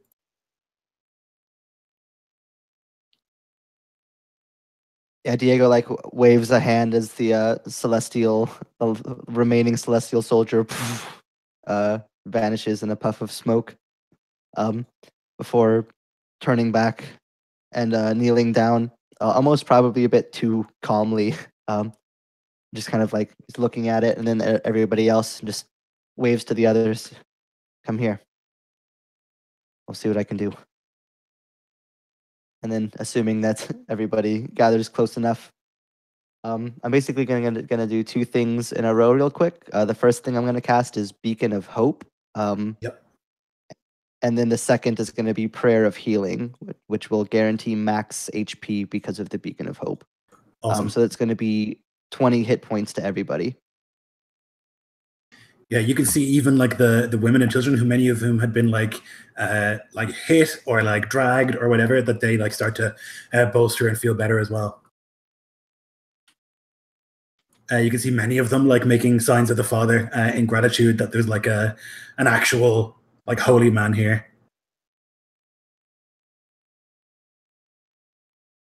So the women will like, and the kids will like assemble themselves, and they'll tell you basically what happened, like that they were on the wagon trail, and then out of nowhere these like orcs came. The big one like flipped over one of the wagons, and then the killing started. Like the men tried to defend who they could, but it wasn't doable. But yeah, they're grateful for the rescue and will want to make their way back to Pale Tree as soon as possible. And so as the like waterfall beats down and Garak like holds a heart in his hand, we're going to end today's session. So thanks very much for playing, guys, and thank you to those of you who watched, and we'll see you all next time.